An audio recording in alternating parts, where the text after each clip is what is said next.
This episode of the Grand Rising Show was brought to you by Autochthonous Assembly, where the real work gets done. Autochthonous Assembly is a gathering of the minds that do the work. Now, for many of our first-time subscribers and first-time visitors, you may be wondering who Autochthonous Assembly are. You can find this information about our mission statement and our core values on the website at autochthonousassembly.com/about. We are a nonprofit organization dedicated to raising up Indigenous American voices by using genealogy, also known as family history, or your family tree, which is the study of families and the tracing of their lineages and history. Genealogists use oral interviews, historical records, genetic analysis, and other records to obtain information about a family and to demonstrate kinship and pedigrees of its members. Our core values are the foundation of our company, which is essential to our success and serve as a lens through which we evaluate every business decision.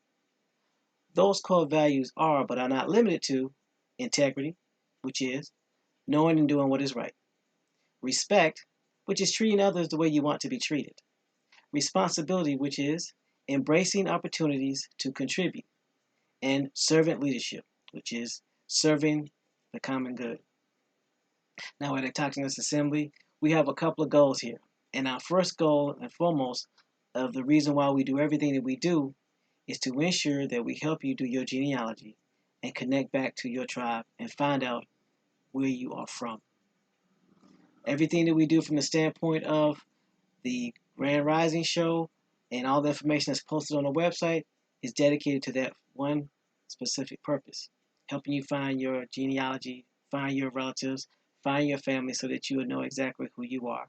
And if you choose to, tie back into your tribe, whether that tribe is a Native American tribe, an American Indian tribe, whether it's allowing you to determine which house in Africa that you belong to, or what clan of Scandinavia or Europe or France that you belong to. Either way, our goal is to do just that, help you find out who you are so you know exactly where to start. We are not here to tell you who you are, and we're not here to tell you who you are not. We're just here to help you discover your beginnings. Another one of our missions is to help you become financially independent so that you can help your generations for the next 7 generations and be able to put a stable foundation for you and your relatives. And if you should choose to use this information that we provide free of charge to help not only yourself, but your community and your tribe, then we will do everything in our power to make sure that gets done as well. And remember, our goal here is to make sure that we help you get exposed to this information to put you in the best situation possible. So now I'm going to go over to the panel to see if there was anything I missed, and I will go ahead and get set up so we can get ready and get digging into this information. Panel, take it away. Warning, warning, warning. Hard hats, pickaxe, shovels, boots required.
Grand Rising, Grand Rising. Hope everyone's doing well this rising. What's going Peace, on? peace. How's everyone doing on the panel today? Grand Rising. Peace, No y'all. complaints. No complaints. See the relatives getting it in early this rising. Peace to the chat. What's up? So, what's been going on with y'all? Whole lot of reading, whole lot of reading. Okay. I just be passing out sometimes. No, I think I passed out on you last night reading. I think it was me last night. Man, Why everybody passing out? I don't know, man. You ever woke up like, what happened? Yeah, I know I was reading. I laid down. When I got up, it was an hour later. Like, shoot. So we all a bunch of underachievers because James Flames ain't been asleep yet. He probably on day 3, no sleep. Mm-hmm. Got that ping, ping, ping. I'll run with him next week. Next week, I don't know, bro. I think I might have to hang it up for a bit, just a little bit anyway. All right. So I want to send a grand rising and peace to the new subscribers. Realizing that you could have subscribed to anybody and could have chosen to watch any number of YouTube shows this rising. You chose to watch us. So hopefully the information we bring will be very beneficial and it'll help you achieve your goals if you're looking to tie into your tribe. Want to say grand rising to the silent majority, the Texas Assembly silent majority. You provide the numbers that we have, make up the larger portion of the listeners that we don't get to see and interact with. So we just want to recognize you and thank you for being out there and doing what you do, from listening to sending in updates on what's going on in our community to just making sure we stay on point. And to the chat. What can I say about the chat that has not already been said? Just put it this way, just be mindful for those agents that's lurking among y'all in the chat, and I'll leave it at that. We know y'all out there, some that belong to the soft serve crew or the agents of the soft serve crew. But we definitely appreciate y'all for being here. We definitely appreciate all that y'all do and all that y'all contribute, because y'all keep us on our toes and y'all make sure we do what we're supposed to do. And we are providing sources and keeping it right. So with that, let's go ahead and get this roll call started. And yes, Bones, no sellout. I will be starting from the top. I don't want to get in no trouble.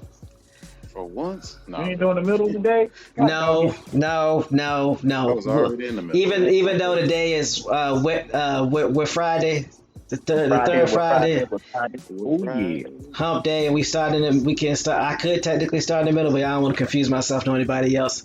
So with that being said, Grand Rising Two Spirit, Grand Rising Feather Dragon, Grand Rising Copper Chopper 803, Grand Rising David Corey, Grand Rising Copper Color Ancestor, Grand Rising Cab, Grand Rising Macadon 1, Grand Rising EJ Copper Tone, Grand Rising Swarth Vader, Grand Rising Doodoo Vision, Grand Rising Oak Cliff, Grand Rising Original Tillers, forgive me for the mistake, Grand Rising Joe 47, Grand Rising Star Strike, Grand Rising Mr. TJ, the Ratchet Man, Grand Rising Enrique. Let's see, make sure I haven't missed anybody. Grand Rising B&B Boxing. All right. Do I have everybody? If I have, for whatever reason, missed your name, please just let me know in the text. It was not intentional. Peace, Oh, I see Grand Rising Ohio player, Grand oh, Rising Delaney. oh Thank my y'all for gosh. joining us. Rising. Yeah, Grand Rising. I forgot it. It must have skipped down to the bottom. My bad. That was not intentional. I promise. Grand Rising, Power Ten. Don't do that. Don't start No, that rumor. That's how I was rumors get coughing. started. No, Clearing my no, throat. I was mute. My no, bad. no, no, no. We're not. I We're see not. DJ Copper dropping it like it's hot out there in the chat this rising.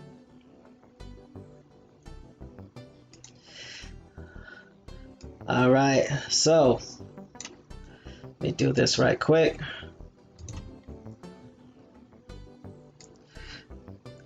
So what's going on, James Flames? How you doing this rising, bro?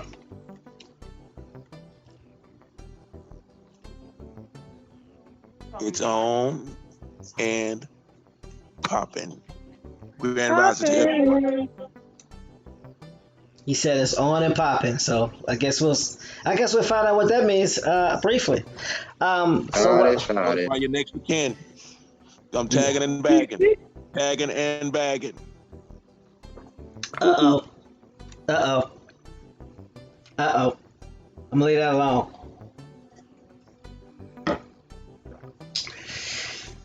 So exactly, cop answer. So uh-oh. So check it out. You know, this time of the rising, we like to go over what we learned yesterday. So what did y'all take away from yesterday's show, or just some stuff that y'all took away from yesterday? Because I know that Bones dropped a video yesterday evening.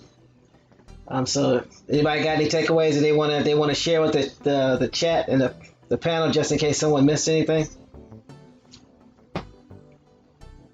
Just basically the docs that's being showed at night is showing the other perspective of information that we probably heard before, but now it allows us to attach the new things that we're finding in our story to what the scientific community already put out there, and it allows us to know what's an overlay and what's real, because it gives you both sides to compare, and if you don't compare, you really have no idea what's what.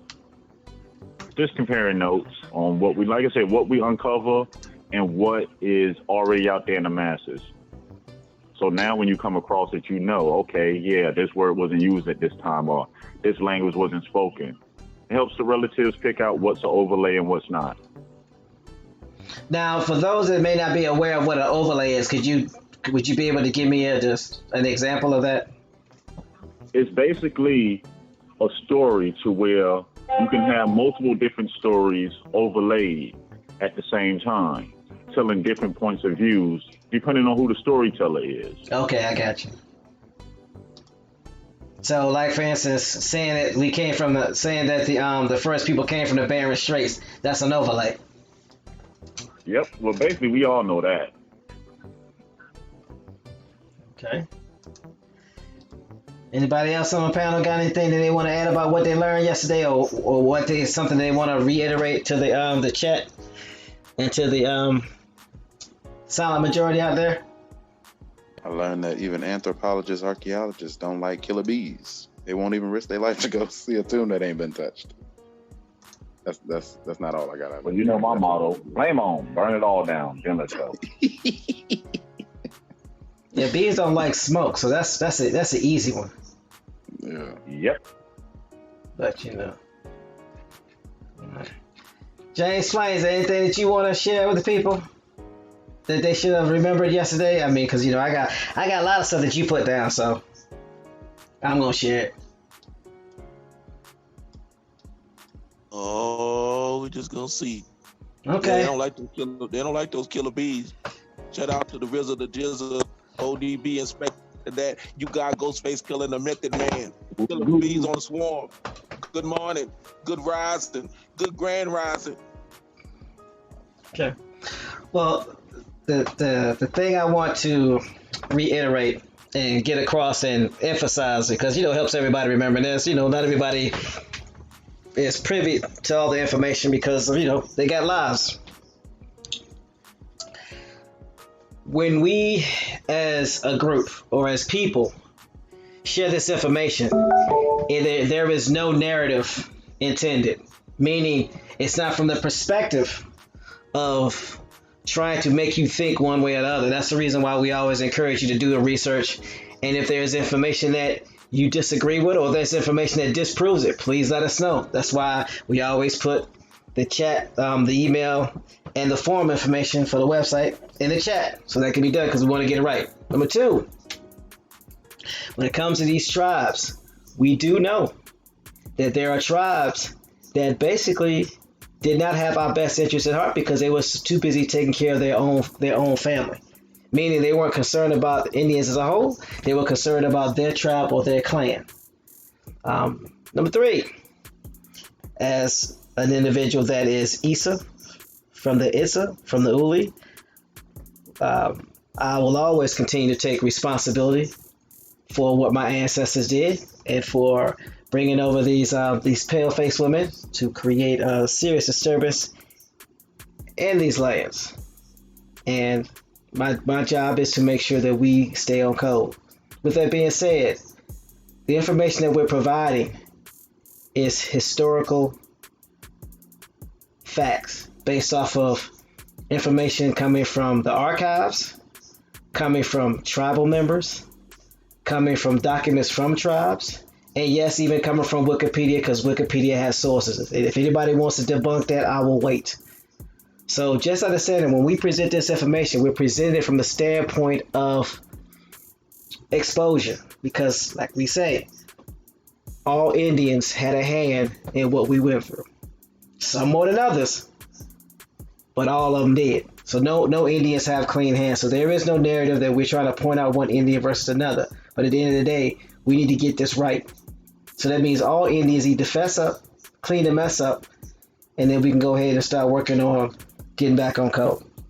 So with that being said, what we learned yesterday was the Iroquois left the gate open for the Vikings to come through, because the Iroquois and the Vikings are cousins.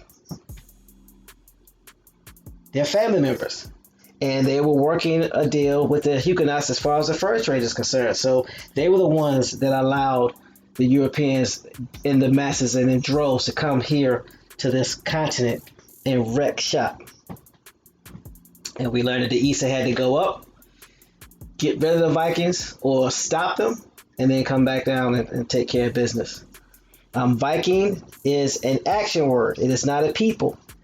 Because there are dub gills and fin gills. And for those of you that remember some of the training that Bones had dropped based off of the videos and information, and everybody else had talked about, dub gill is an Irish word that means black or dark. Fin gill means white or light. So you have Vikings that are dub gills, meaning dark skin, and you have Vikings that are fin gills, meaning light skin. That's where you get Dublin and Finland from. Vikings are basically a mix of Acadians and Iroquois. The Iroquois did not participate in the Red Stick Wars because they would have been basically fighting their families. And that's basically all I wanted to talk about from yesterday. So today we're going to be covering some information about who were actually the first people in the Yucatan. We have some information from the National Archives that anybody can look up. We'll put the link in the chat so you can do your research and search for yourself, so that way you'll be able to have it, and if anybody has any questions, you can give it to them. But the first thing we're going to do is we're going to talk about the individual Henry Marie Brackenridge, who basically brought this information to Thomas Jefferson. Hey James, is there anything that you want to talk about, say about Henry Marie Brackenridge, as I'm putting the link in the chat before we hit the punch the clock? Just looking into his credibility we can discuss his credibility before we actually get into his writing. So no one would have an opportunity to say, oh, well, he was pseudo, well, he was making up things. But he also uses other sources of those that lived in the land prior to him exploring. Brackenridge, he pretty much explored all of what was known as the Louisiana Territory and down into Meso and South America. So, but if you could kind of touch on the backdrop of his credibility, so that others can understand that he just wasn't writing something or sending back his detailed notes or his journal back to Thomas Jefferson, just making up things. Okay.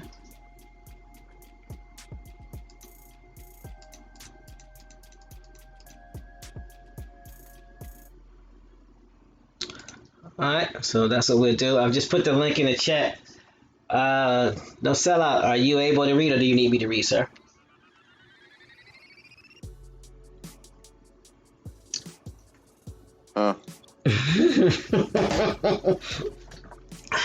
You almost got me spit out my coffee. Don't do that. Boy, it was close. My screen almost woke up, and it wouldn't have been a good wake up. I said you need me to read the link because I posted it in the chat. Oh, Henry Marie. Yeah, Marie Brackenridge. I'd be mad if I was him. I'm sorry. Go ahead. Look at his face. He look mad. So you had to put my middle name on that Wikipedia page like that? Okay, all right. Grand Rising, y'all. Mic check, mic check. Peace. Two. Can y'all hear me? Yes, we can hear you. Okay, I'm making sure. Henry Marie Brackenridge, 1786 to 1871, was an American writer, lawyer, judge, superintendent, and first federal forester and congressman from Pennsylvania. I don't know where that parentheses came from. He was born the son of the writer and judge Hugh Henry Brackenridge in Pittsburgh, Pennsylvania, on May 11th, 1786. Educated by his father and private tutors, he attended a French academy at St. Genevieve, Louisiana, now Missouri. He studied law and was admitted to the Pennsylvania bar in 1806, then practiced in Somerset, Pennsylvania. He moved to St. Louis, Missouri, where he was a lawyer and journalist. In 1811, Brackenridge was the first recorded tourist to present-day South Dakota, hosted by fur trader Manuel Issa. Henry was appointed Deputy Attorney General of the Territory of Orleans, Louisiana, and District Judge of Louisiana in 1812. He played an intelligence role during the War of 1812, and in 1814 published a history of the war. In 1817, he was appointed Secretary of a Mission to South America. He was elected a member. Stop. Right there. Mm-hmm. I was on a roll, but I'll wrap it. I mean, that's just kind of important. Let's rewind that back. Can you repeat that last sentence that I just made you stop on, please, sir? In 18...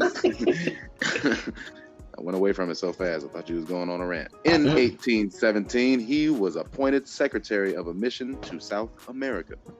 Okay. So he was appointed to a mission in South America. What else is in South America that we know of? The Yucatan, right? Chichen Itza, right? Home of the Olmec. Home of the Maya. Okay. Please continue.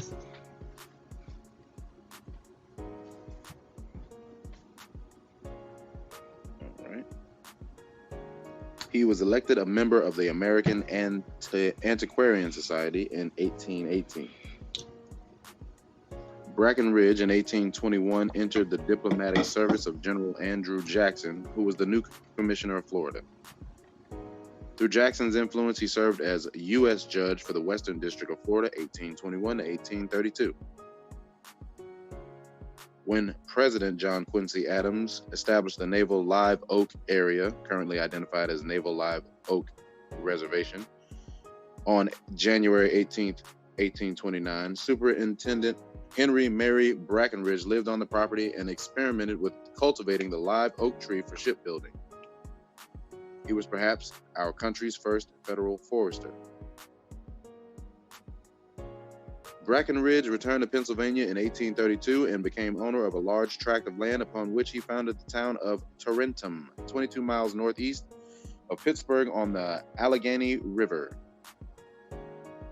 The adjacent Allegheny County borough of Brackenridge is named for him. He was elected as a Whig to the 26th United States Congress to fill the vacancy caused by the resignation of Richard Biddle, and served from October 13th, 1840 to March 3rd, 1841. He was an unsuccessful candidate for renomination in 1840. After politics, he pursued literature until his death in Pittsburgh on January 18th, 1871. He is buried in Prospect Cemetery, Brackenridge, Pennsylvania. Brackenridge's published works include Views of Louisiana, 1814, part of which was a source for Washington Irving's Astoria, and a pamphlet, South America, 1817, which puts forth policy similar to the Monroe Doctrine. Sent to South America to study political conditions, he recounted his experiences in Voyage to South America, 1819. His recollections of persons and places in the West, 1834, is considered a valuable historical source.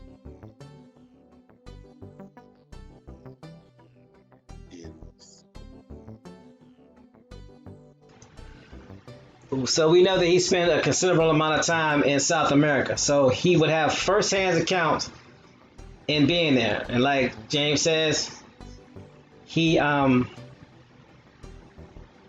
used other sources, so it just wasn't his personal opinion. And there are actually references that talk about him and his life. So if you care to get this information, again, the link is in the chat. And you can actually do your own due diligence, do your own research. If I may interject for just one moment. Yeah, please do. Please do. Brother No Sellout put a whole lot of nuggets in there. One, I wanted to go back to when he mentioned the Monroe Doctrine. We also know that falls on the what became President James Monroe, which also falls under the American Colonizational Society. So you will see why this attempt to establish an American colony in Africa for this very reason. Because they knew the people that built these structures that we're going to talk about and built these roadways are the people that were called the American Indian today. But specifically, the people that look like the majority of us on this panel and the majority of us in the chat. But we're going to get to that in just a little bit. So hold on to that Monroe Doctrine and how that Monroe Doctrine is still in place today. Put a pin right there, because you're going to find out how it's still in place today, and you're going to see what Ghana comes into play as we speak. I yield the mic. Wow. Oh, okay. That was what, man? You ain't tell us about that. You just come on, man. You can't be just throwing ratchets at people. I know if you can dodge a ratchet, you can dodge a ball. But besides the point, I was about to say the same. You know, I came off mute just to say thank you. I was trying to let everybody sleep. I'm telling you, I just want everybody to sleep. Get some sleep. No sleep to Brooklyn. I think. Look. I think Bones got 1 hour. I got 2.5 hours, and I don't think No Sellout slept either. So, we ain't Yeah, passing out don't count. Yeah, we ain't hardcore as you, James, but we in the running. All right, so what we're gonna do is we're gonna pull up. Let me go ahead and do this.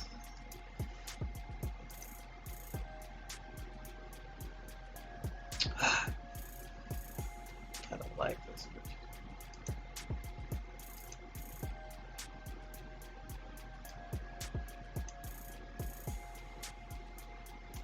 So back in.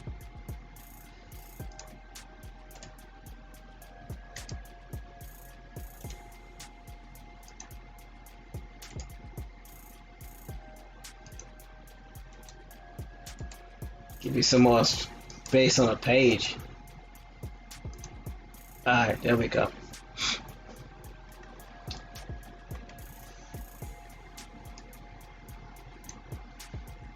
All right. So this is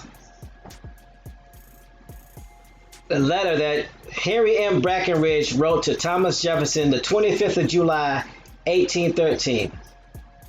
This doctrine is found in the archives, the National Archives. I'm going to put it in a link. I converted it to a PDF so it'll be easy for us to find certain spots so I can highlight certain things. So give me a second and I will post a link in the chat.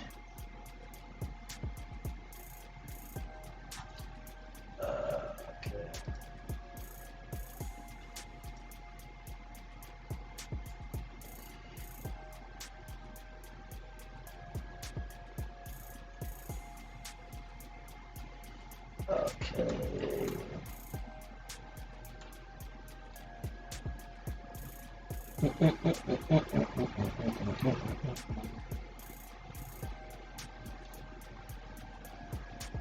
Where did I put that link?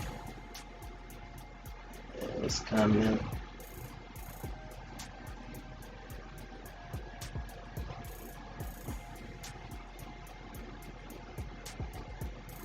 Come on.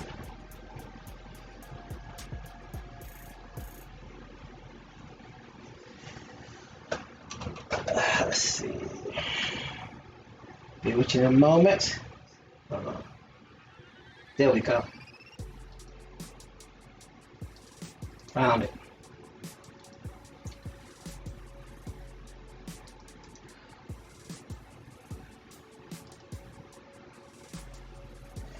All right. So I posted the link. It's in the chat, and this link takes you directly to the National Archives. If that's not a good enough source for you, I don't know what to tell you.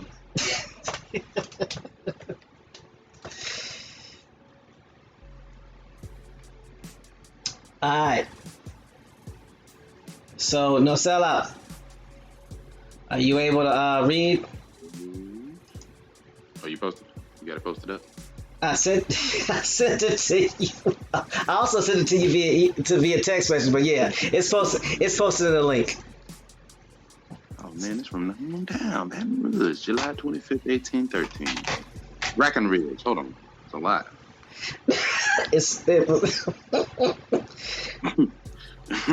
So I'm reading a book this rising. All right. Stop me when you need to. You need a water break or something. Ready when you are, my friend. Ready when you are. From a knowledge that research into the history of the primitive inhabitants of America is one of your favorite amusements, I take the liberty of making this communication. My attention to the subject was first awakened on reading when a boy the observations contained in the quote-unquote Notes on Virginia, and it has become, with me, a favorite theme of speculation. I often visited the mound and other remains of Indian antiquity in the neighborhood of Pittsburgh, my native town, attracted by a pleasing interest of which I scarcely knew the cause, and afterwards read and heard with delight whatever related to these monuments of the first, or rather earlier inhabitants of my native country. Oh, I'm reading in not an ongoing sentence, okay.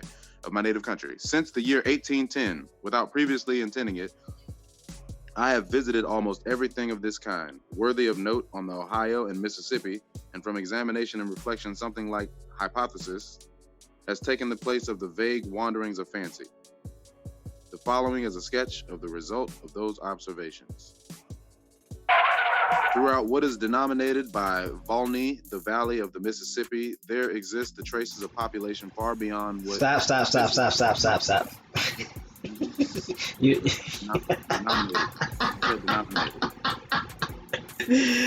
What I was going to suggest, because we're going to, before we get to a point that we really want to emphasize, because we're just trying to set the stage here, letting you know that this letter is going out to Thomas Jefferson about what he's found and what he's discovered visiting certain areas like Mississippi and being in South America. So no sellout. So you don't have to read everything. How about we alternate paragraphs? You read a paragraph, and I read a paragraph, and you read a paragraph. Would that work? You read a paragraph, and I read a paragraph. Okay. All right. Yeah, we All do right. that. So I'll read the next paragraph, and then you read the one after me. Fair enough? That'll work. All right. So we're picking up in the second paragraph. Throughout what is it? Maybe I shouldn't have read. Throughout what is denominated by Volney, the Valley of Mississippi, there exist the traces of a population far beyond what this extensive and fertile portion of the continent is supposed to have possessed. Greater, perhaps, then, could be supported of the present white inhabitants, even with the careful agriculture practiced in the most populous parts of Europe. They love to put a lot of words in place, don't they? You pre-read this and saw them P's and wanted to read it. Is that what happened? I know. I wish that was the case, because I don't have my Papa stop up.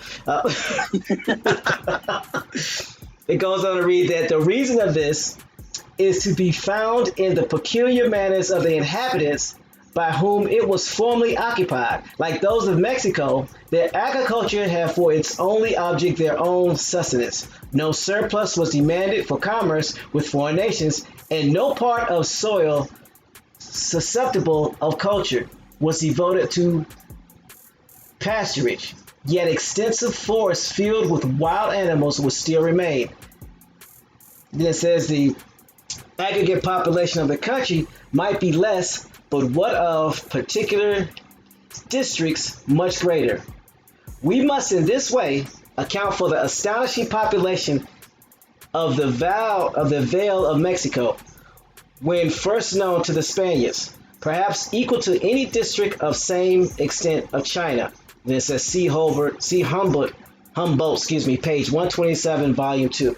The astonishing population of Alhaji and Otahita must be accounted for in the same way. There are certainly many districts, on the Ohio and Mississippi equally favorable to a numerous population. When I contemplate the beauty and fertility of those spots, I can scarcely believe it possible that they should never have supported a numerous population. Such a fact would form an exception to what was usually occurred in every other part of the globe.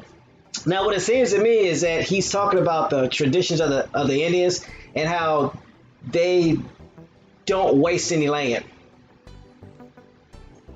So, and he's talking about how there's so much of this land that's like untouched, and he can't believe it.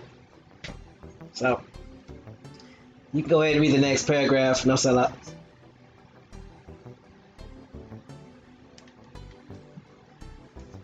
You said it's my turn. Yeah. Yes. Let me go pick somebody from the chat that's gonna read.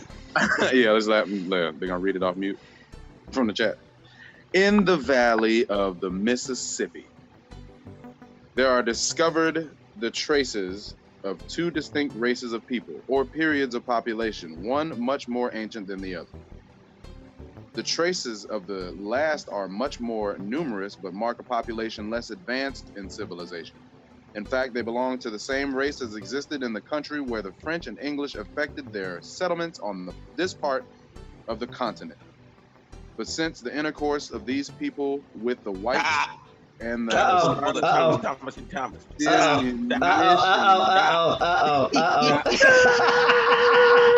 James, if you're reading along, there was no period. No, I guess there was a semicolon, so that is like a period. Okay, you're right. I'm going on mute. Don't go back on mute. Go back again to that part where he said two distinct races. Gotcha. And what did he say about the latter race? In the valley of the Mississippi, there are discovered the traces of two distinct races of people or periods of population, one more ancient than the other. The traces of the last are much more numerous, but mark a population less advanced in civilization. Wait. Huh? Less advanced in civilization, but more numerous in comparison to the first race of people that were here. They have traces of what? Reminds him of what? Of who? Go ahead. I'm sorry. Keep it. Yeah, if y'all didn't hear that, I'm gonna say it again. The traces of the last, meaning the most recent, are much more numerous, but mark a population less advanced in civilization. In fact, they belong to the same race as existed in the country where the French and English affected their settlements on this part of the continent. But since intercourse of these people with the whites and the astonishing diminution in numbers, many of their customs have fallen into disuse. It is not more than 120 years since the character of the population, which left the traces of the second period, underwent a change.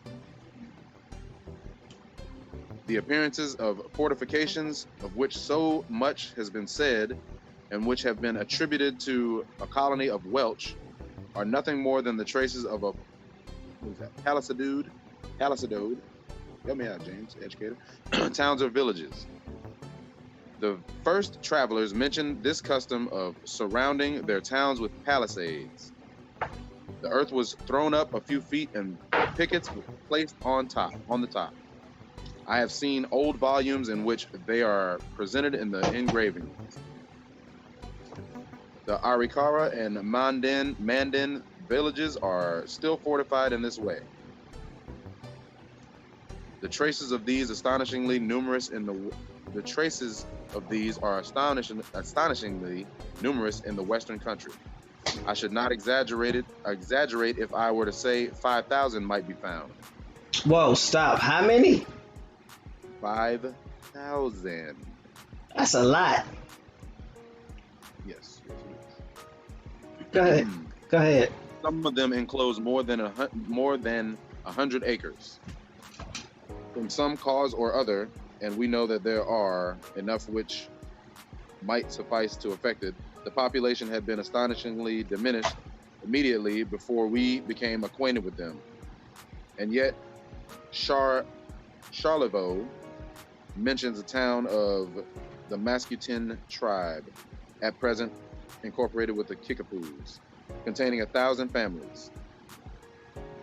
The barrows or general receptacles of the dead, such as examined by yourself, may be classed with the palisadode towns, though they are much more numerous.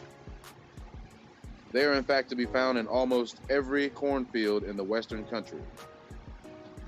The tumuli or mounds are often met with where there is no appearance of palisadode villages or fortifications or of barrows. Okay.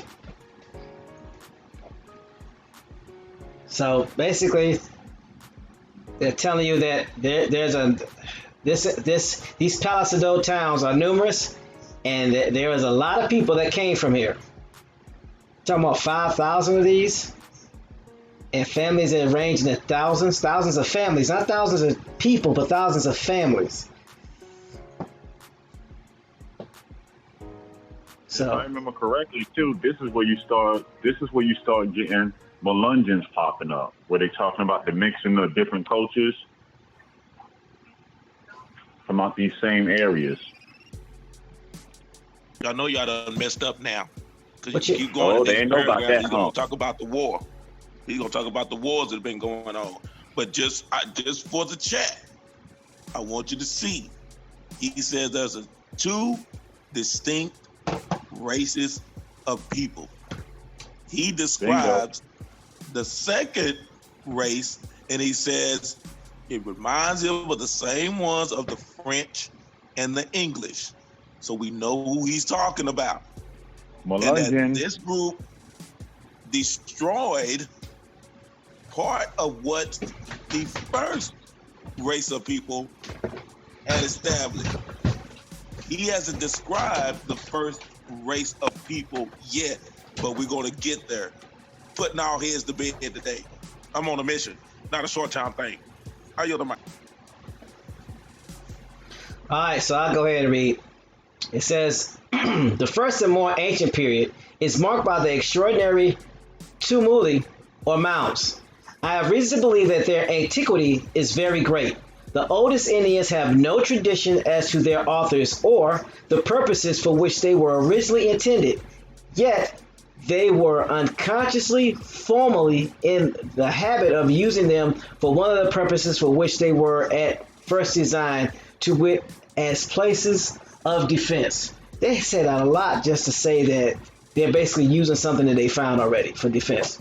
The old Chief DuQuoin told Mr. Rice Jones that the mounds in the American bottom had been fortified by the Kaskaskias in their wars with the Iroquois. Stop. James, the bottom America, is that South America? Or the American bottom?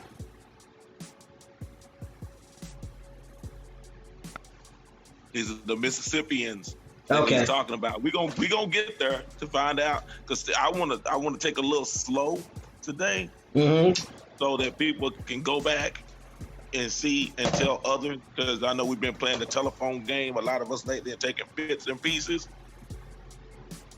But those are the lore, and you're going to see the connection. So all heads will be put to bed. Who is this Mississippian culture?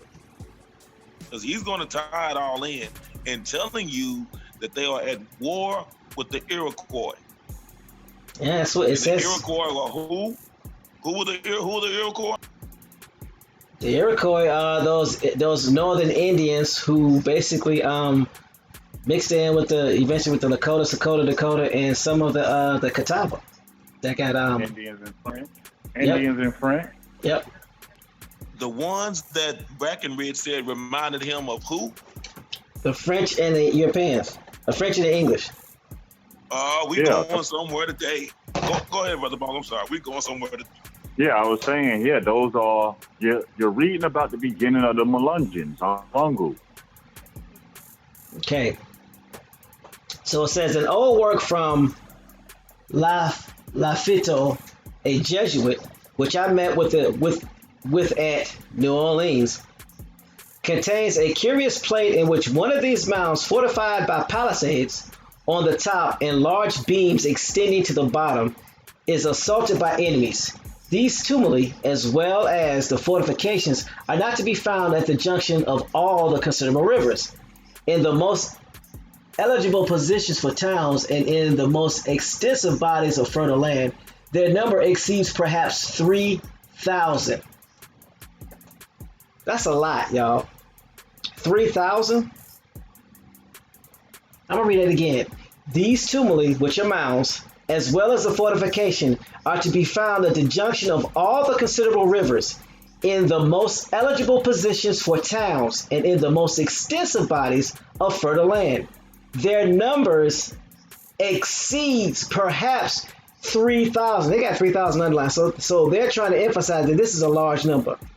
The smallest number and the astonishing size of some of them may be regarded as furnishings with other circumstances, evidence of their antiquity.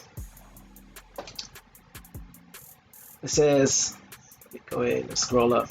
He says, I have been sometimes induced to think that at period when those mounds were constructed, there existed on the Mississippi a population as numerous as that which once animated the borders of the Nile, of the Euphrates, or of Mexico and Peru. I'm going to read that again. It says, I have been sometimes induced to think that at the period when those mounds were constructed, there existed on the Mississippi a population as numerous as that which once animated the borders of the Nile or of the Euphrates or Mexico and Peru. The most numerous as well as the most considerable of these remains are found precisely in the part of the country where the traces of numerous population might be looked for, to wit, from the mouth of the Ohio on the east side of the Mississippi to the Illinois River, and on the west side from St. Francis to the Missouri. I am perfectly satisfied that cities similar to those of ancient Mexico of several 100,000 souls have existed in this part of the country.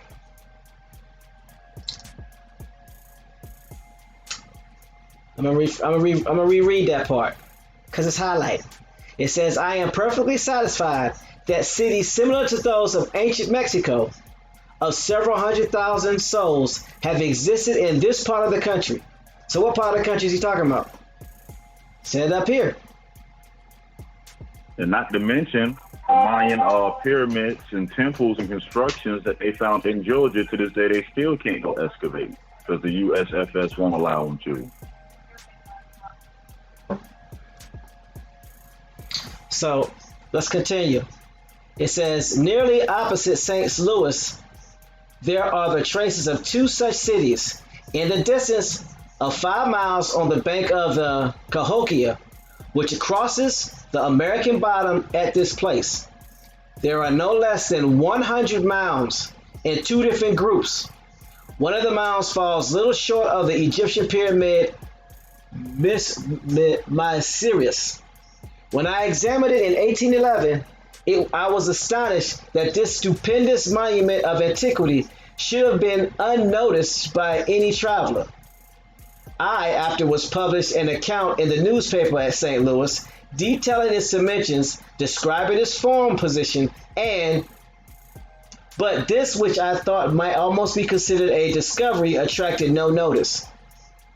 Wonder why? And yet I stated it to be 800 paces in circumference, the exact size of the pyramid of Assychus, and 100 feet in height. The mounds at Grave Creek and Marietta are the second or third classes. The mounds at St. Louis and New Madrid and at the commencement of Black River are all larger than those of Marietta. The following is an enumeration of the most considerable mounds on the Mississippi and on the Ohio. The greater part, one, examined myself with such attention as the short time I had to spare would permit. So he's listing where he saw mounds. So it's a great.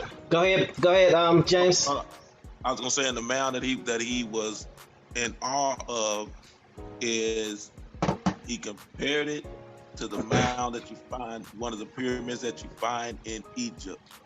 You know it better as Menkaure.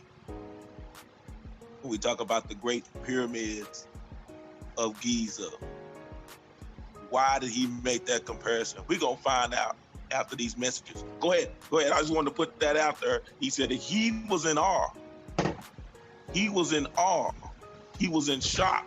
And again, going back, it was not the latter of the people he spoke of that built that. He said it was of the previous race. Now, notice he still has not described the people of the previous race that built these mounds and these pyramids. Go ahead. So number one, at Great, it says Creek below Wheeling. 2 at Pittsburgh. 3 at Marietta. 4 at Cincinnati. The fifth one that he's talking about is at New Madrid. One of them 300 feet in diameter at the base. The sixth one that he saw was Boyce Brule, bottom 15 miles below St. Genevieve. The seventh one is at St. Genevieve, 8 mouth of the Merrimack. And number 9, the ninth one is St. Louis, one with 2 stages, another with 3. 10, mouth of the Missouri. 11 on the Cahokia River in 2 groups. Let me go ahead and scroll down. 12, number 12, he says 20 miles below, 2 groups also, but the mound of a smaller size on the back of a lake formerly the bed of the river. Then he says number 13, the 13th one he saw near Washington, MT, it says 146 feet in height. The 14th one at Baton Rouge, and on the Bayou Manchac. One of the mounds near the lake is chiefly composed of shells. The inhabitants have taken away great quantities for the purpose of making lime. I mean, the inhabitants that are there now, not the inhabitants that built it.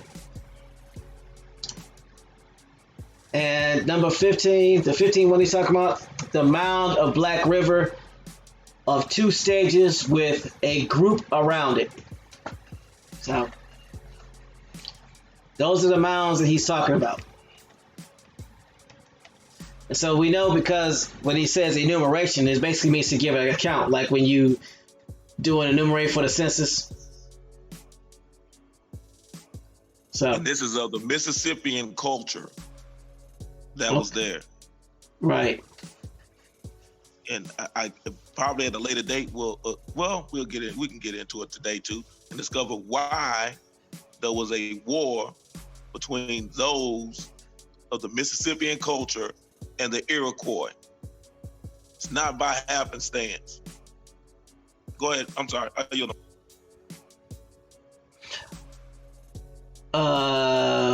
Lady J, they're talking about that one. I don't know if it was in Marietta, Georgia, or not. It may have been. I have to look because let me scroll back up.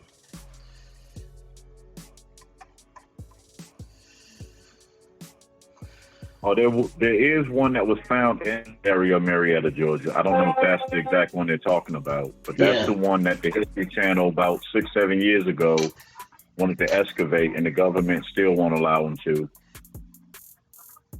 There's a couple of videos on the net where people went there to take pictures and film video of it, but they didn't let nobody excavate the land yet.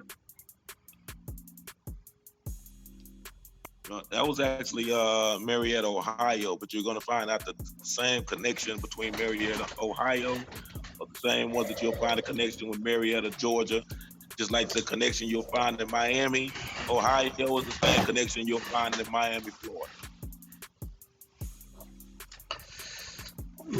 If y'all buffering, you probably just have to refresh your screen and it'll come back.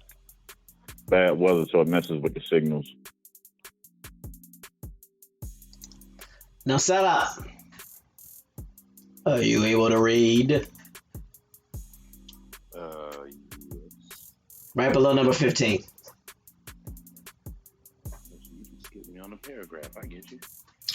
At each of these places, there are groups of mounds, and at each there probably once existed a city. On the other considerable rivers, which are tributary to the Ohio and Mississippi in Kentucky, Tennessee, state of Ohio, Indiana territory, and they are equally numerous. But the principal city and center of population was between the Ohio, Mississippi, Missouri, and Illinois. I have been informed that in the plains between the Arkansas and St. Francis, they are numerous and some very large. They resemble the teocalli in these important features. 1, in their positions, the cardinal points observed with considerable accuracy. 2, the larger mounds have several stages. 3, in every group there are 2 mounds much larger than the others. 4, the smaller mounds are placed around symmetrically. A closer examination will show a resemblance in other particulars. It is doubted by Humboldt whether advantage had not been taken of some natural rise in the formation of the pyramid of Cholula. With respect to the mound of Cahokia, there can be no doubt, for it stands in the midst of alluvium, and there is no natural hill nearer than 2 miles.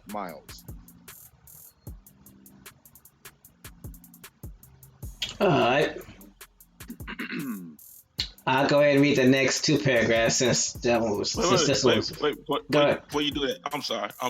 No. It's going to be a lot of interruptions today. No, go ahead. We might as well get the sign on the back of the cab that says make frequent stops. Because we're going to make a lot of frequent stops today. Ooh, man. What was that again about the teocalli? And what is the teocalli? Or the teocalli? Is dealing with the houses in Nuwaup, the houses that they call the houses of God. Why did he say or compare and say they're in the same style, same structure of those that you find in Mesoamerica? Perhaps because it was the same people that built them? Stay tuned. Go ahead, I just wanted to bring that out. Why does he keep making these comparisons, these people along the Mississippi, to these edifices that you find in Mesoamerica? Continue. I'm sorry, go ahead. No, you good. So I'll read the next 2 paragraphs and I'll set up. You can read the one after that. It says, such are the appearances of antiquity in the Western country, which I consider as furnishing proof of an ancient and numerous population. The resemblance to those New Spain would render probable the existence of the same arts and customs, perhaps in intercourse.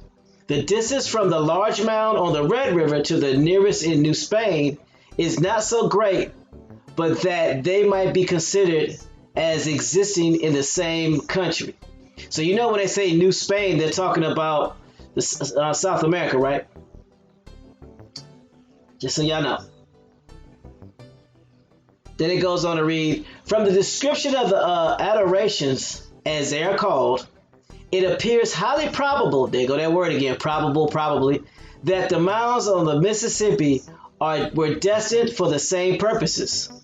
Solace tells us that every considerable place had a number of them upon which a kind of tower was erected, and which gave rise to the belief of those who first visited the coast of New Spain that they had seen cities with numerous steeples.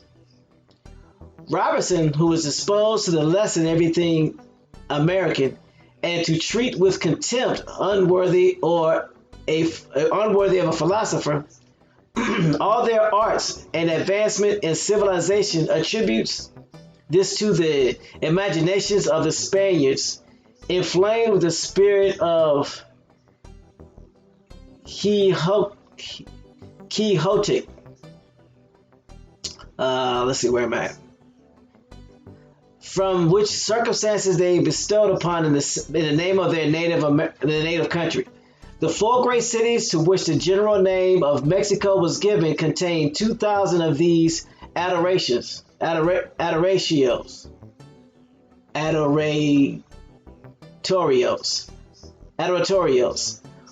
or teocalli. At the first glance, this vast population, equal perhaps to London or Paris, appeared to be crowded with innumerable towers and steeples. Architecture was perhaps too much in its infancy to enable them to build to any great height. A mound was therefore raised and a building erected on top. It was in this way the temple of Belus at Babylon was erected, and the Egyptian pyramids of the second class, which are solid and probably the most ancient besides being places of adoration. The teocalli also served as fortress. They were usually the last place to which the inhabitants of the cities conquered by Cortez restored or resorted after having been driven from every other quarter.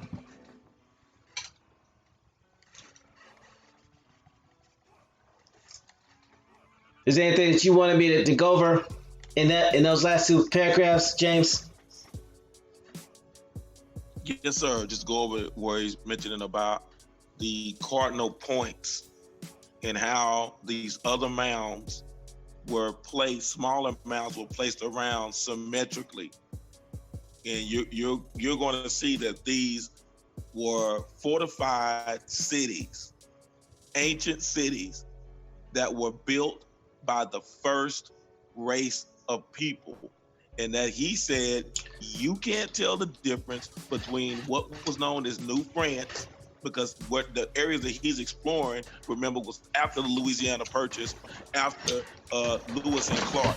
He's following in right behind them and saying, you can't separate New France from New Spain. So you can't separate North America from South America. And everything in between, you find the similar structures. That's what he's saying. It's no separation. Europeans separated it. Name part of it New France, the other part New Spain.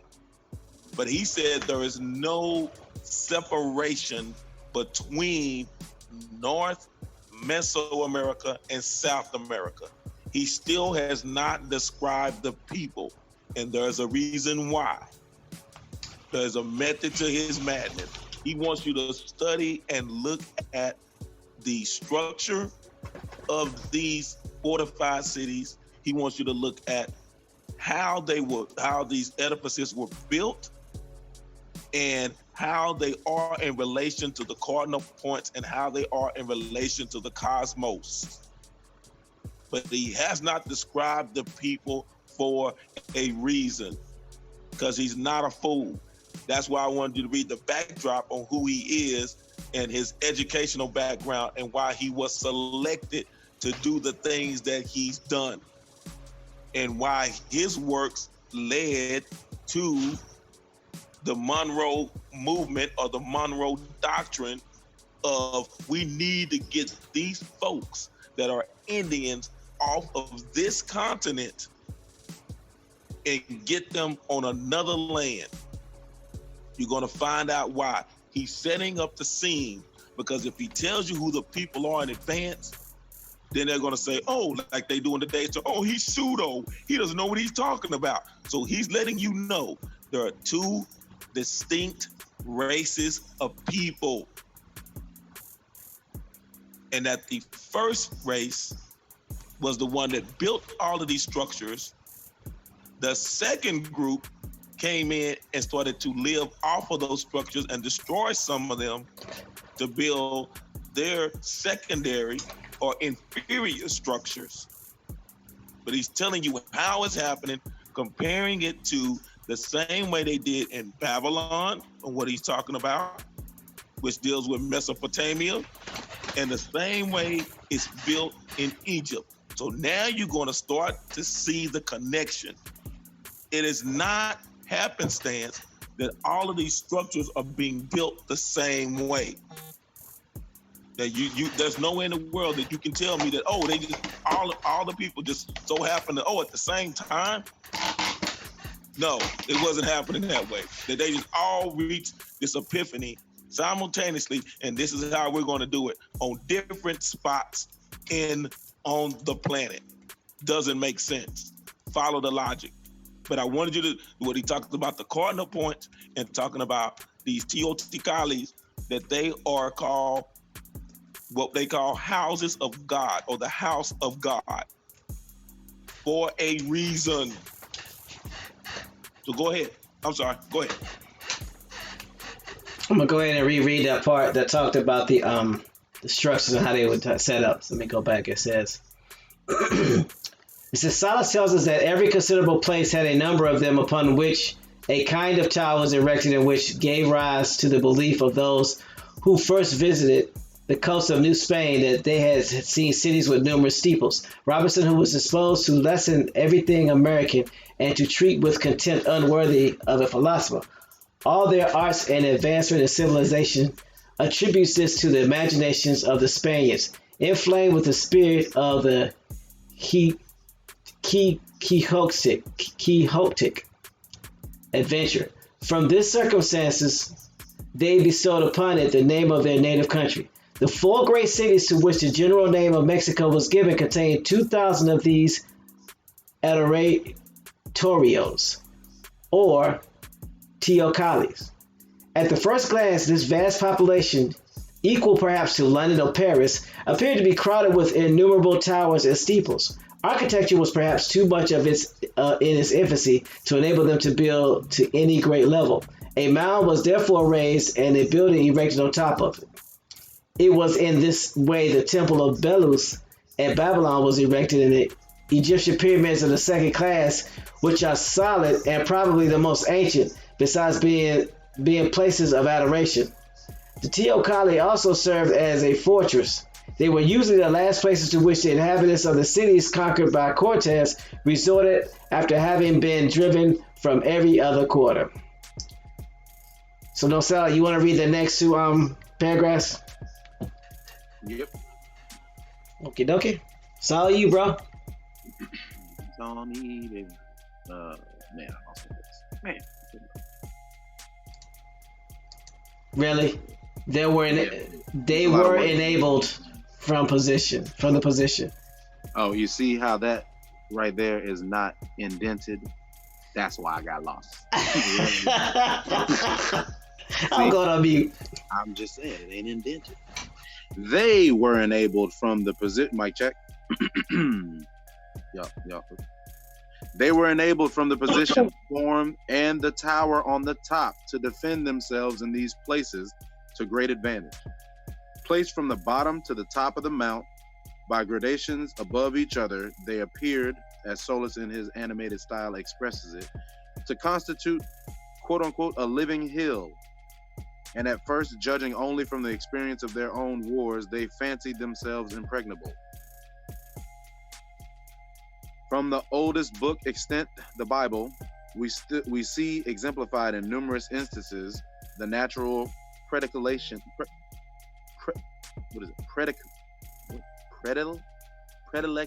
sorry, putting too many syllables in there, predilection for resorting to high places for the purpose of worship.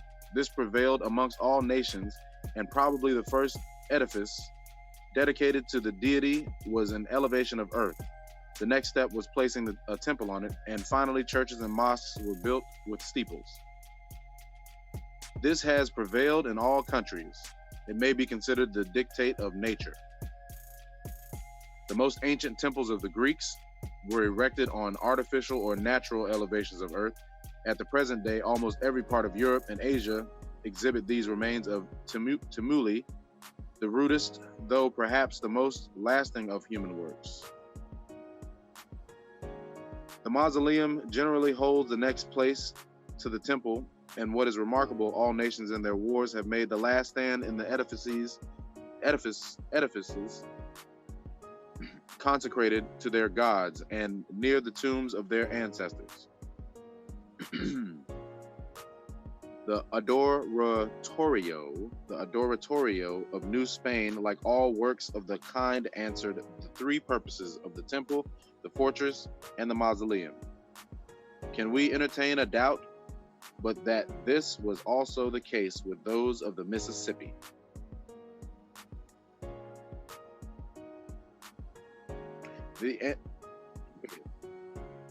No, I can read it. Similarities.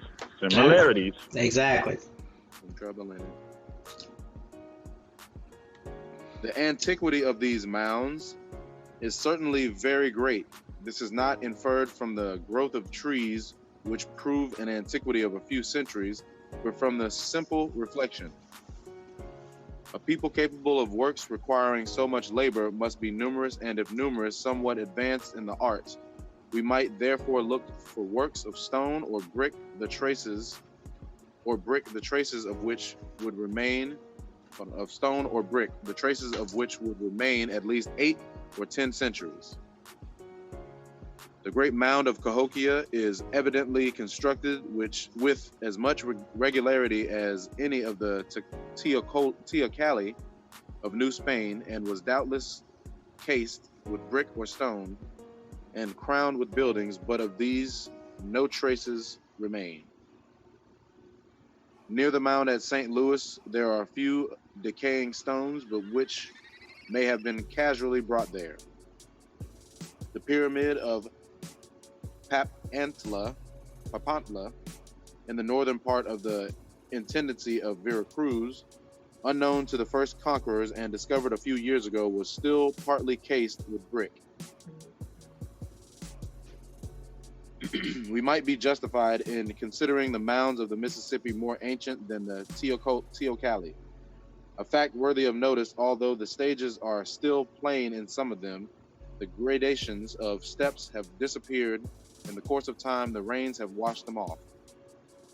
The pieces of obsidian or flint are found in great quantities near them, as in the case with the teocalli. Some might be startled if I should say that the mound of Cahokia is as ancient as those of Egypt. The Mexicans possessed but imperfect traditions of the construction of their teocalli. Their traditions attribute them to the Toltecs or the Olmecs, who probably migrated from the Mississippi. Stop.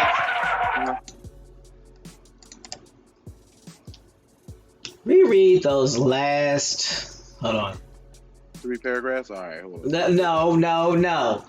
You so goofy.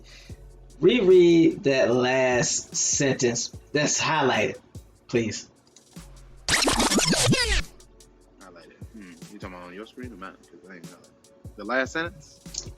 The Mexicans. Yeah, thank you. The Mexicans, yes. The Mexicans possessed but imperfect. Mic check. The Mexicans possessed but imperfect traditions of the construction of their teocalli. Their traditions attribute them to the Toltecs or the Olmecs, who probably migrated from the Mississippi. So, Wait, I'm sorry. Huh? Read that one more time. The Mexicans possessed but imperfect traditions of the constructions of their teocalli. Their traditions attribute them to the Toltecs or the Olmecs, who probably migrated from the Mississippi. So the Mexicans, the Mexica, are telling you they did not build those structures. It goes back to the same thing I've always been saying to the top of my lungs for over a decade now. When you go down there, they will tell you, we did not build these things. It was the mother civilization. Now he's getting to where the rubber meets the road because he's saying, could be to the Toltecs or the Olmec. But now we're going to find out who's the older of the two out of the Toltec and the Olmec. All right, so I'm gonna go ahead and pick up from here. Who will pretend to speak with certainty as to the antiquity of America? The races of men who have flourished and disappeared, of the 1,000 revolutions which, like others parts of the globe, it has undergone. The philosophers of Europe, with a narrowness and selfishness of mind, have endeavored to depreciate everything which relates to it. They have called it the New World, as though its formation was posterior to the rest of the inhabitable globe. I'm going to read that again. It says, who will pretend to speak with certainty as to the antiquity of America? The races of men who have flourished and disappeared, of the 1,000 revolutions which, like other parts of the globe, it has undergone. The philosophers of Europe, with a narrowness and selfish of mind, have endeavored to depreciate everything which relates to it. So this is something that they're doing intentionally. This is another European saying this about his brothers.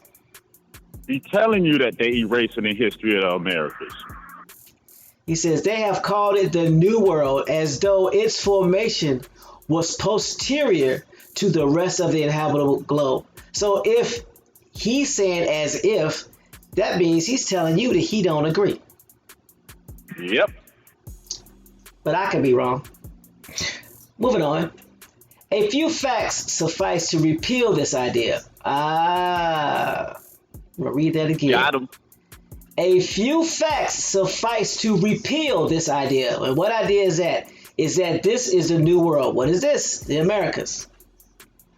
The antiquity of her mountains, the remains of volcanoes, the alluvial tracts, the wearing away of cataracts, and the number of primitive language greater perhaps than all the rest of the world, besides the use of letters and the discovery of mariners' compasses, the inventions of gunpowder and of printing, have produced incalculable changes in the world, in the old world. The invention of gunpowder and of the printing have produced incalculable changes in the existence. You know what that means? They was able to wipe out mass amounts of people and reprint the story however they wanted. I question much whether before those periods comparatively recent, there existed or could exist any nations more civilized than the Mexicans or Peruvians. I'm gonna read that again. I question much whether therefore those periods comparatively recent there existed or could exist any nations more civilized than the Mexicans or Peruvians. Now here's the funny thing, because when you look at history, they always talk about them being savages. So how is this man saying that they were the most civilized? So how do you go from being the most civilized to savage? Anyway, I'll keep reading. Wait. No. I want to go back. I'm sorry. Go ahead. You good. Because the Mexicans just told him previously when he gave his summary and said that the Mexicans let it be known that they didn't build it. That they are the ancestors of the ancestors, because they're saying, okay, the Mexicans are saying Toltecas. Toltecas lead you back to the Olmec. So he's talking about how civilized and how structured the Mexicans are, and the Mexicans will tell you, we didn't come up with this system. Uh-oh. Go ahead. Keep going. Got it from their grandparents. Alright, but they go. It reads, it says, okay, it says, in morals, the Greeks and Romans in their most enlightened days were not superior to the Mexicans who did not build what these people are attributed to them. I'm sorry. Make frequent stops today. In morals, they were not what to who? Read that again. In morals, the Greeks and Romans in their most enlightened days were not superior to the Mexicans. So the great philosophers of the Greeks and the great city architects of the Romans were not superior to the Mexicans, who are the grandchildren of the Olmec. Go ahead. Sorry, just wanted to put that. I'm sorry. I won't stop you again. No. If you need to stop me. That's cool. I mean, I ain't got a problem with that. I do it to no selling all the time, so it's just payback. It's all good. So it says, we are told that these people sacrifice human beings to their gods. Did not the Romans sacrifice their unfortunate prisoners to their depraved and wicked pleasures, compelling them to kill each other? What was the sacrifice to Iphigenia? To obtain a favorable wind? An act of less barbarity than the sacrifice by the Mexicans of their prisoners on the altar of their gods? The Peruvians were exempt from these crimes, perhaps the mildest of most innocent people that ever lived, and in the arts as much advanced as were the ancient Persians or Egyptians. Not only in the arts, but even in the sciences. Wow. This dude is just spilling all the beans, ain't he? Drop it like it's hot. He's setting you up for the grand finale.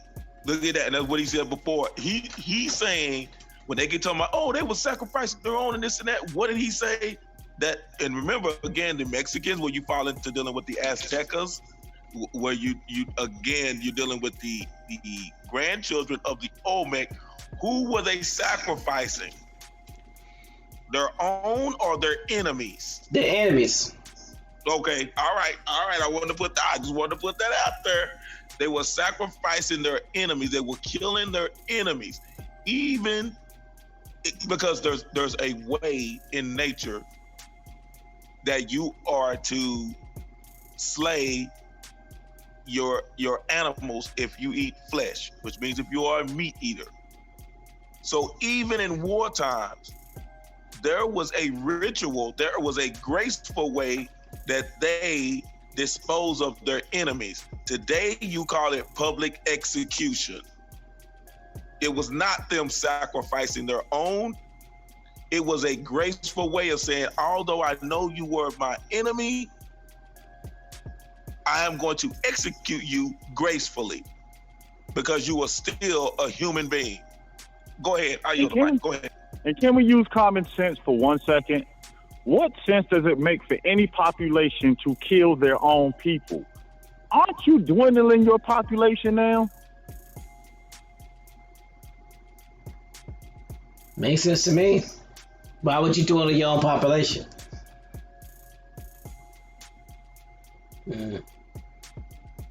So it says perhaps, okay. So It says,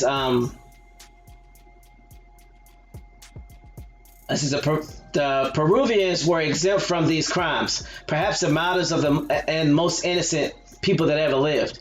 And in the arts, as much advanced as were the ancient Persians or Egyptians, not only in the arts, but even in the sciences.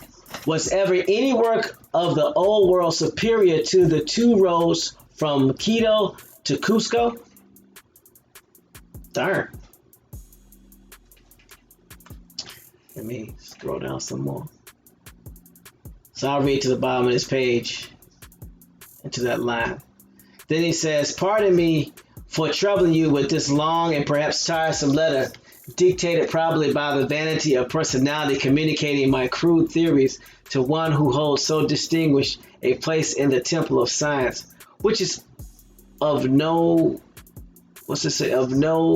country and of no age. With sentiments of the highest respect, I am, sir, your most obedient, humble servant. I am mistaken as the period of Papantla being cased with bricks. The Teocalli of the blank, I can't read that part because it's scratched out. That the Cholula are partly composed of brick, but the Papantla differs in this respect.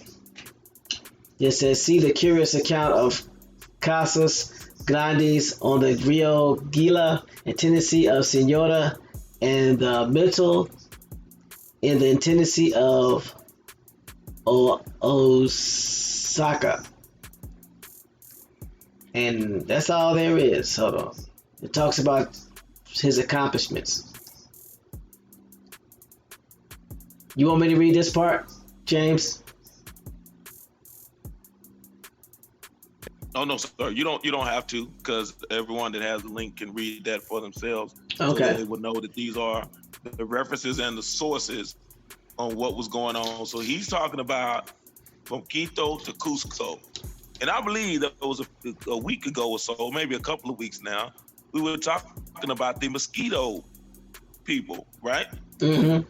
So this is what he's giving reference to. Who are these people? These were along the Andes, or those that are known as Indians.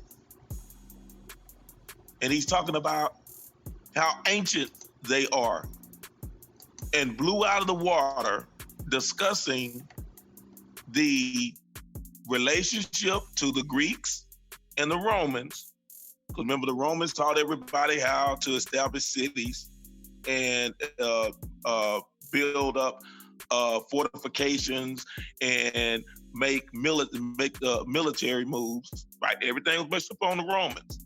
All your philosophy, your medicines, and all this stuff was based upon the Greek. But he's telling you that these people, the Mexicans, were more ancient and more advanced than those two civilizations.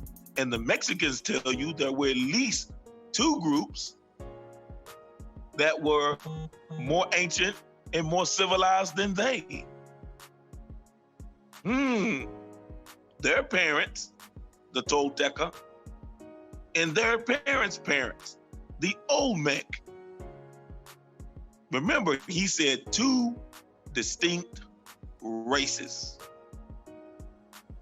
And he still has not described the races, or what we know as races today. Why did he not do that?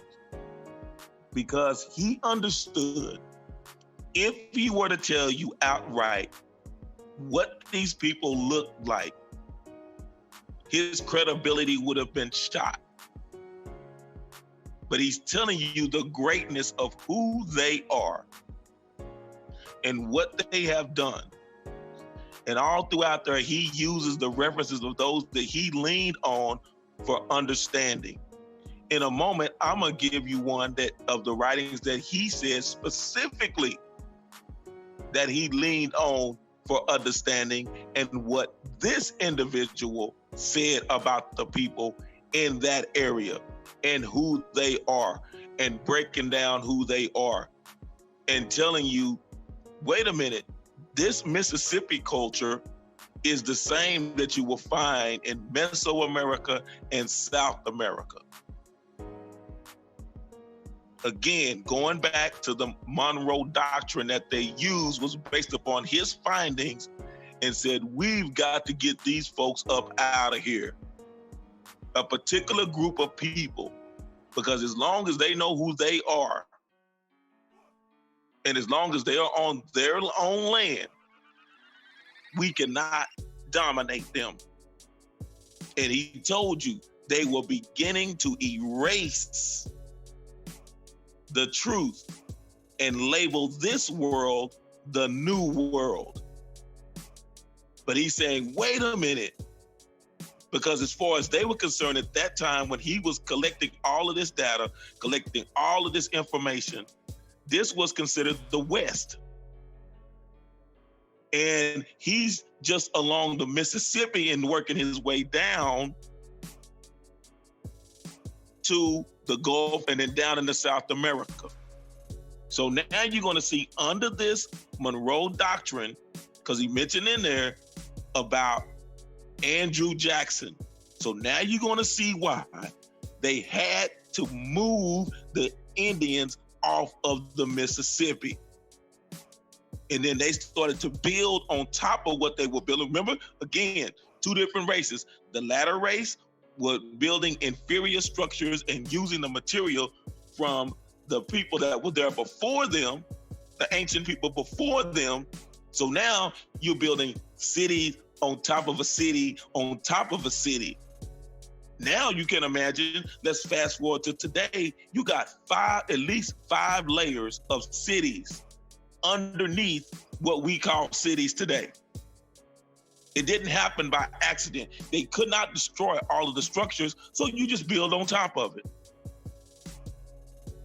I hope we're following here for a reason, because I know some people, again, playing the telephone game. So I purposely have pressed the button on the settings to slow it down. So when you play it back, it is going to be chopped and screwed even more. So then that way you can get a better picture of what is happening. I know I've talked too much for this moment, but like I say, I've been waiting for this day. I yield the mic, and I'm gonna come back and I'm gonna use one of the sources that he used to describe the people that he was referring to, of this ancient people that Brackenridge never described for a reason. And remember, Brackenridge is long before Dr. Ben, long before Sheikh Anta Diop, long before Dr. Ivan Van Sertima, because they had to spin a certain narrative, because it still gets back to, again, if I tell you these people and I tell you what they look like, you will say, there is no way. So then you'll start to say it had to be aliens. It couldn't have been those people, which is why you will find a lot of these books, a lot of these writings, and a lot of these journals that the first explorers, I don't mean conquerors, I'm not talking about conquistadors, I'm talking about actual explorers. And these Jesuits, why do you find them in these bookstores under science fiction? Because they always come back and say aliens built this. Because these quote unquote primitive people could not have built these structures. And Brackenridge is telling you, au contraire, mon frere, I have evidence to prove that they are not only more ancient, but they are more civilized than the groups that we say that we're living in the Western world today, Western society, under their philosophers, under their military, under their government structures. But these structures are more ancient and more advanced and more civilized than those. I yield the mic.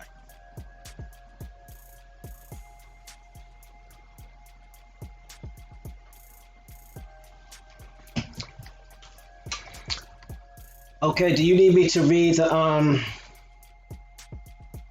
Monroe Doctrine? Yes, sir, if you could. All right.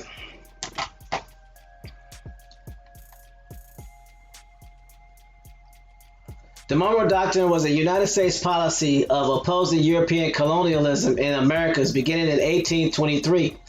It stated that further efforts by European nations to take control of any independent state in North and South America would be viewed as the manifestation of an unfriendly disposition towards the United States. At the same time, the doctrine noted that the U.S. would recognize and not interfere with existing European colonies nor meddle in the internal concerns of Europe countries. The doctrine was issued on December 2nd, 1823, at a time when nearly all Latin American colonies of Spain and Portugal had archived or were at the point of gaining independence from the Portuguese and Spanish empires. President James Monroe first stated the doctrine during his 7th annual State of the Union address to Congress. The term Monroe Doctrine itself was coined in 1850 by the end of the 19th century. Monroe's declaration was seen as a defining moment in the foreign policy of the United States and one of its largest standing tenets. It would be invoked by many U.S. statesmen and several U.S. presidents, including Ulysses S. Grant, Theodore Roosevelt, John F. Kennedy, and Ronald Reagan. Hold on.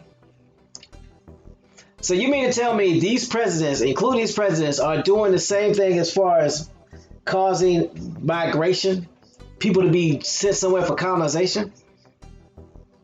Yes, sir. Because the term, see how these things start to come into play.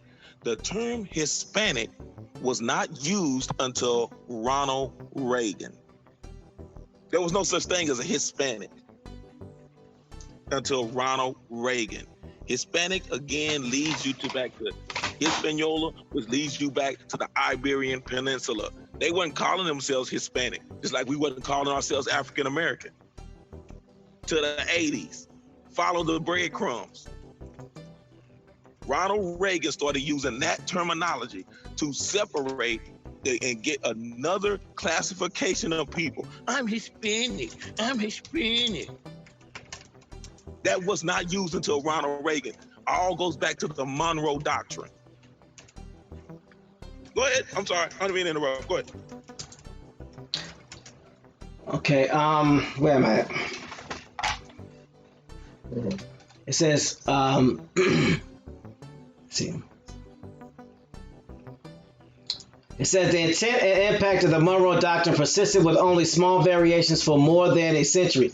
Its stated objective was to free the newly independent colonies of Latin America from the European intervention and avoid situations which could make the New World a battleground for the Old World powers, so the U.S. could extend its own influence undisturbed. The doctrine asserted that the New World and the Old World were to remain distinctly separate spheres of influence, for they were composed of entirely separate and independent nations.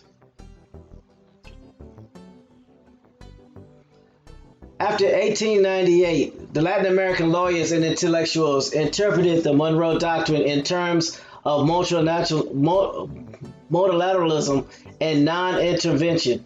In 1933, under President Franklin Delano Roosevelt, the U.S. went along with the new reinterpretation, especially in terms of the organization of the American states. The U.S. government feared the victorious European powers that emerged from the Congress of Vienna would revive monarchical government. France had already agreed to restore the Spanish monarchy in exchange for Cuba. As the Revolutionary Napoleonic Wars, 1803 to 1850, ended, Prussia, Austria, and Russia formed the Holy Alliance to defend monarchism. In particular, the Holy Alliance authorized military insurgents to reestablish Bourbon rule over Spain and its colonies, which were establishing their independence. What is all this saying? Because this makes no sense to me.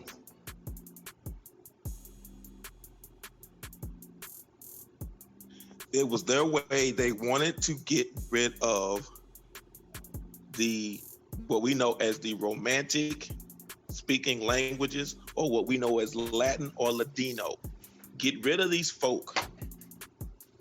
Because if you're speaking similar languages, similar tongues, you're going to start to connect the dots.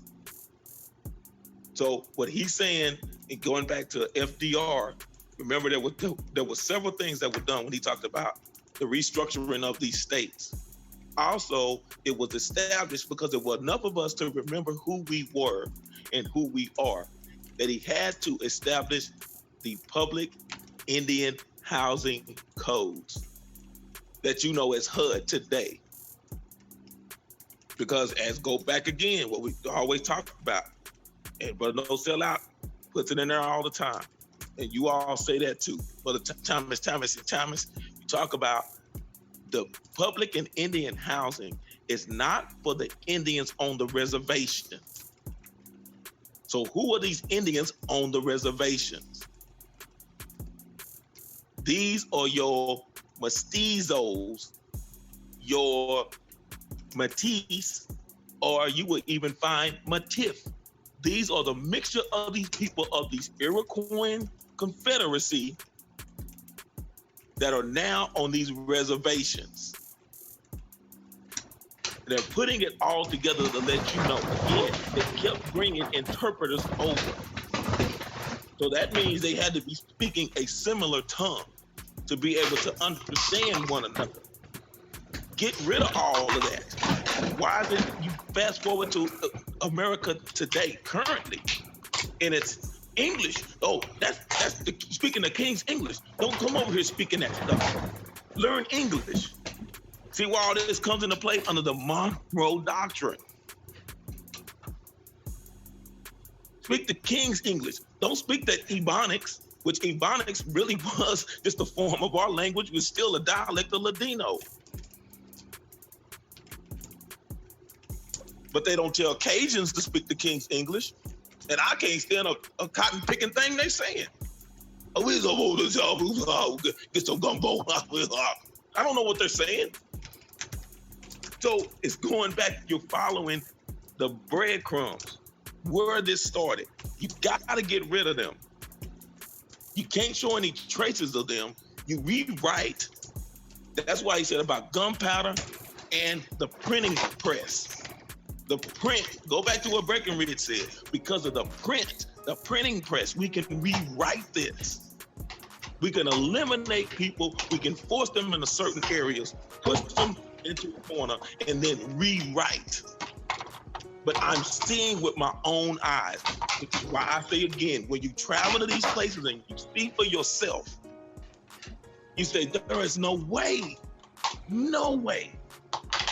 a group of nomadic people could have come over here and done these things. No way.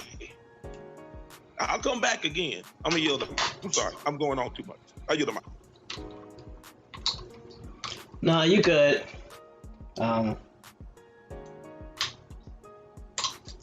So I'll go ahead and finish reading. Give me a second. My mouse fell on the floor. That's a loud noise I heard. My bad, y'all. Michael jumping at us at the desk. You must have lost the ball and everything. Everything. All right, so it says in 1898, Latin American lawyers and intellectuals reinterpreted the Monroe Doctrine. I already read that. It says the government feared the victorious. I already read that. Great Britain shared the general objective of the Monroe Doctrine, albeit from an opposite standpoint and ultimate aim, and even wanted to declare a joint statement to keep other European powers from the furthering colonizing in the New World. The British Foreign Secretary George Canning wanted to keep the other European powers out of the New World, fearing that its trade with the New World would be harmed if other European powers further colonized it. In fact, for many years after the Monroe Doctrine took effect, Britain, through the Royal Navy, was the sole nation enforcing it. The U.S., lacking sufficient naval capability, allowing Spain to reestablish control of its former colonies, would have cut Great Britain off from its profitable trade with the region. For that reason, Canning proposed to the U.S. that they mutually declare and enforce a policy of separating the New World from the Old. The U.S. resisted a joint statement because of the recent memory of the War of 1812, leading to the Monroe administration's unilateral statement. However, the immediate provocation was the Russian ukase of 1821, asserting rights to the Pacific Northwest and forbidding non-Russian ships from approaching the coast.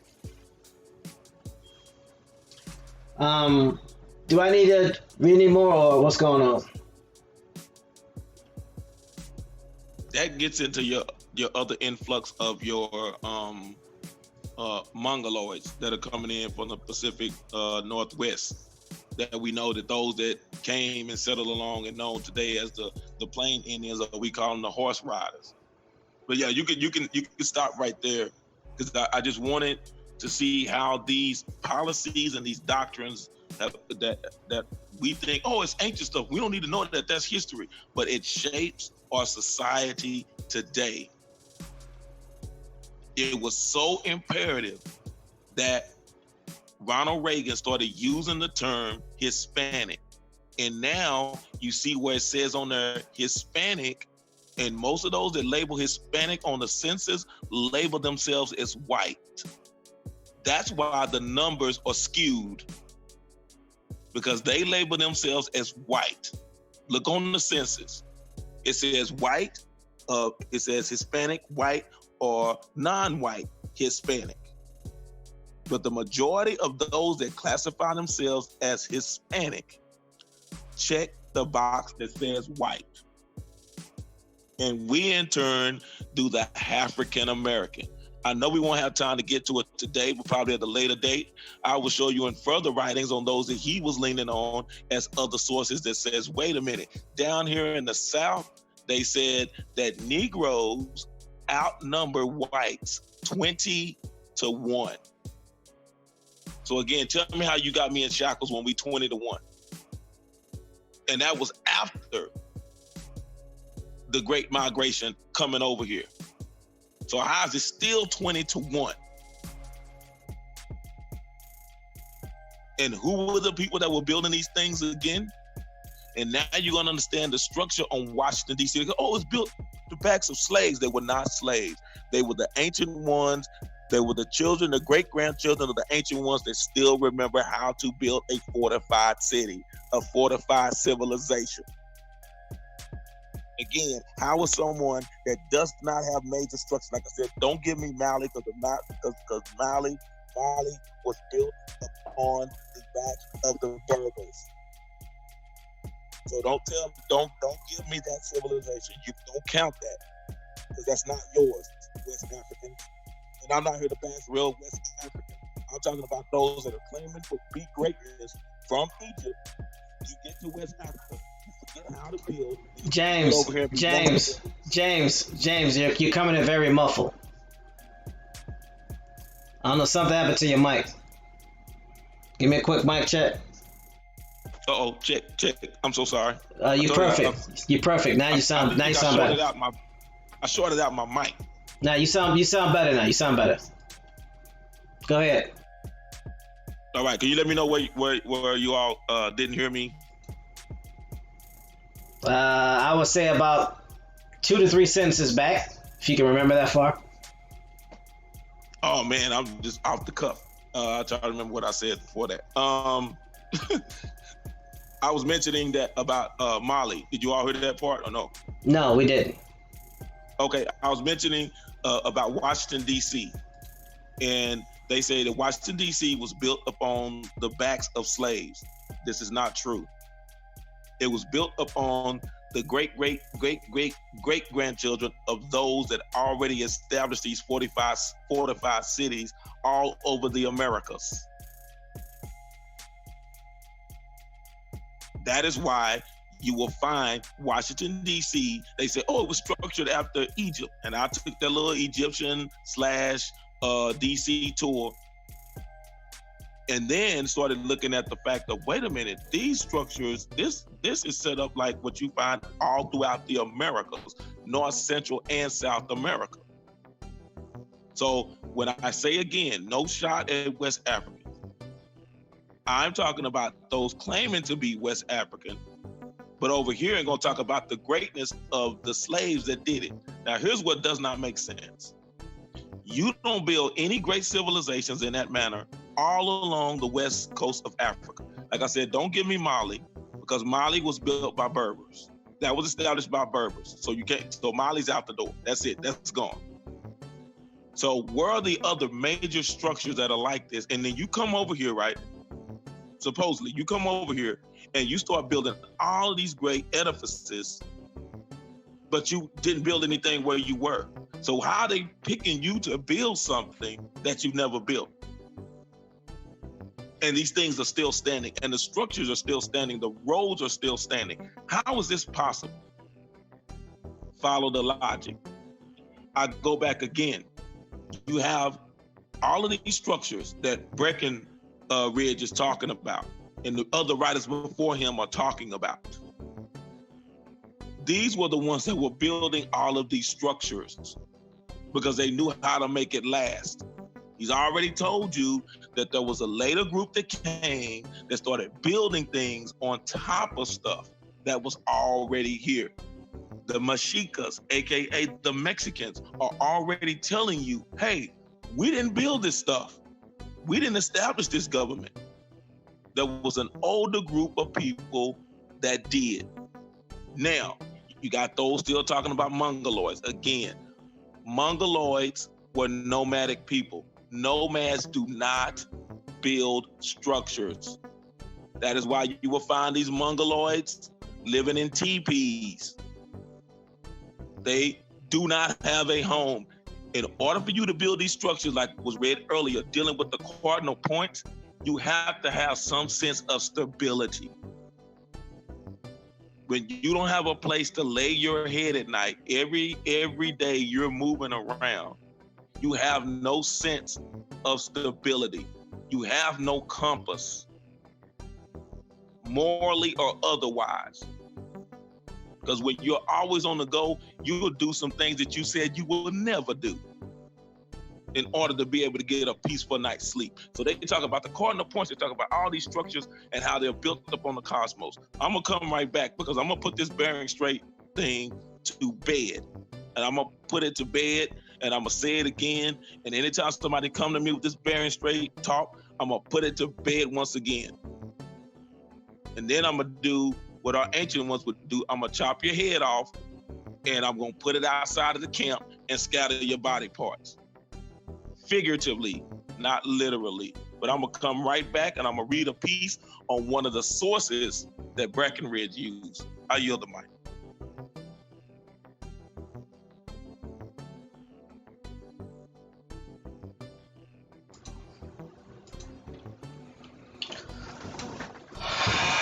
All right.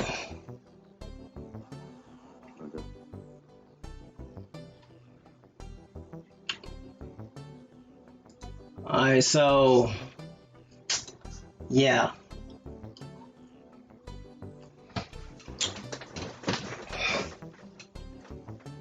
Nature's Void, you can't hear us now? Can you hear anything that I'm saying? Give me ones in the chat if anybody can hear me. Mic check, 1 2 1 1 2. 2 2 2.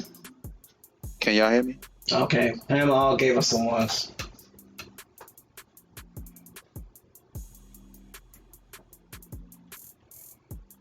Not me, Joe. Not me. One. All right, so what am I covering now? Because I know that James left, but he took a sabbatical, a moment. I just wanted to breathe because I want to give people an opportunity to catch up, because I know this is like a one room school where you have kindergarten all the way up to postgraduate studies all in the same room. So I want to give an opportunity for everyone to catch up and be on the same level, because I wanted to talk about one individual here, one of the sources that Brackenridge uses, and it's Carlos de Seguinza e Gongoria. And I will put that so you can have that in the back chat as well. So give me a moment. Y'all kill some of this dead air, and I'm gonna put the link in the back chat so we can read about him and his adventures, if you all don't mind. And after that, when I put this bearing straight deal to bed, it's done. So I'll be right back Uh, after uh, these messages. well, I'm the wrong one to kill dead noise. I think I done that enough just this week killing dead noise. He's just a tad bit too loud, so I'm going back on mute. I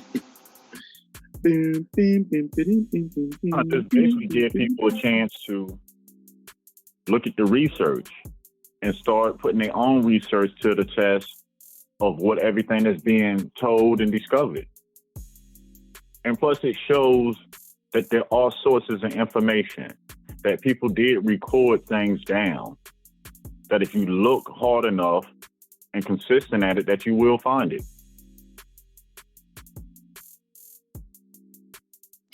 B&B Boxing asked, is this where the Willie Lynch, where I missed the man? It's not the actual where the Willie Lynch letter comes from, but it's the philosophy behind it. One race is superior than another race.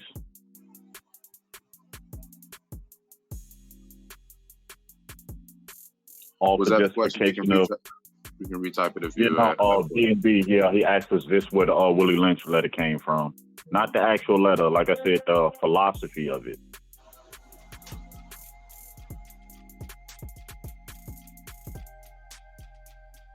You know, the Ohio player dropping them hot links. Good Yeah, neighbors. basically the information that the Mexicans class was changed in 1940 to white. They were reclassified as white in 1940. And he put the census records for the sources for anybody who want to look into it. Hot links.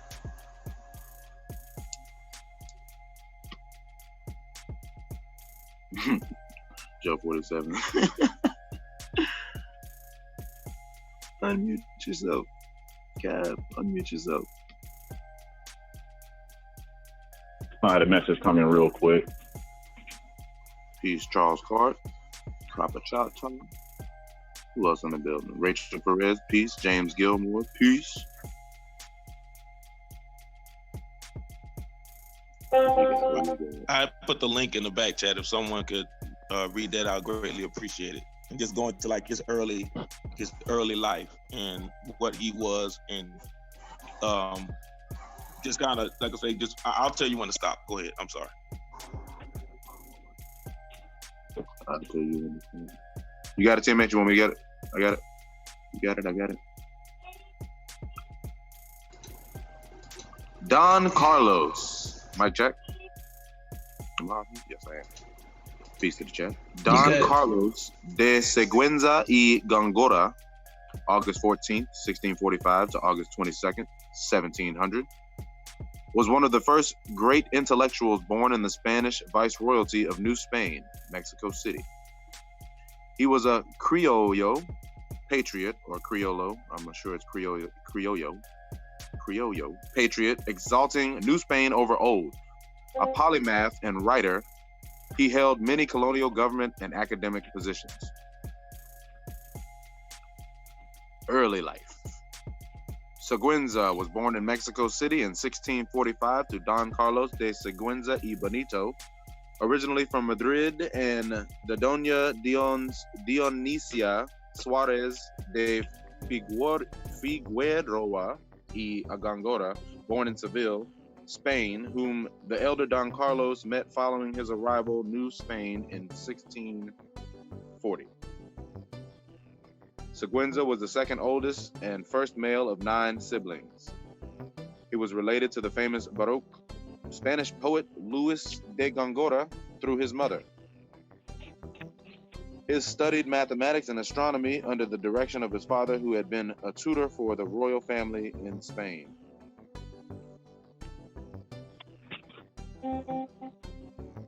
Expulsion from the Jesuits. Spanish names. Seguenza entered the city of Jesus as a novice Seguenza entered the Society of Jesus as a novice August 17, 1660. Took simple vows August 15, 1662 at Tepoztlan. But he was dismissed from the Jesuits in 1668 for repeatedly flouting Jesuit discipline and going out secretly at night. He repented and pleaded to be reinstated, but the head of the Jesuits, The general of the order rejected his plea, saying, quote, "The cause of the expulsion of this person is so disreputable, as he himself confesses, that he does not deserve this boon of being readmitted," unquote. This dismissal was not only a grave disappointment and a blot on his reputation, but it also meant that he would be financially insecure for the rest of his life. He became a secular priest without a parish or a steady income, so the multiple offices he sought during his lifetime was to support himself and his extended family, all of whom, including his father, were dependent on him to the end of his life. He was ordained a secular priest in 1673.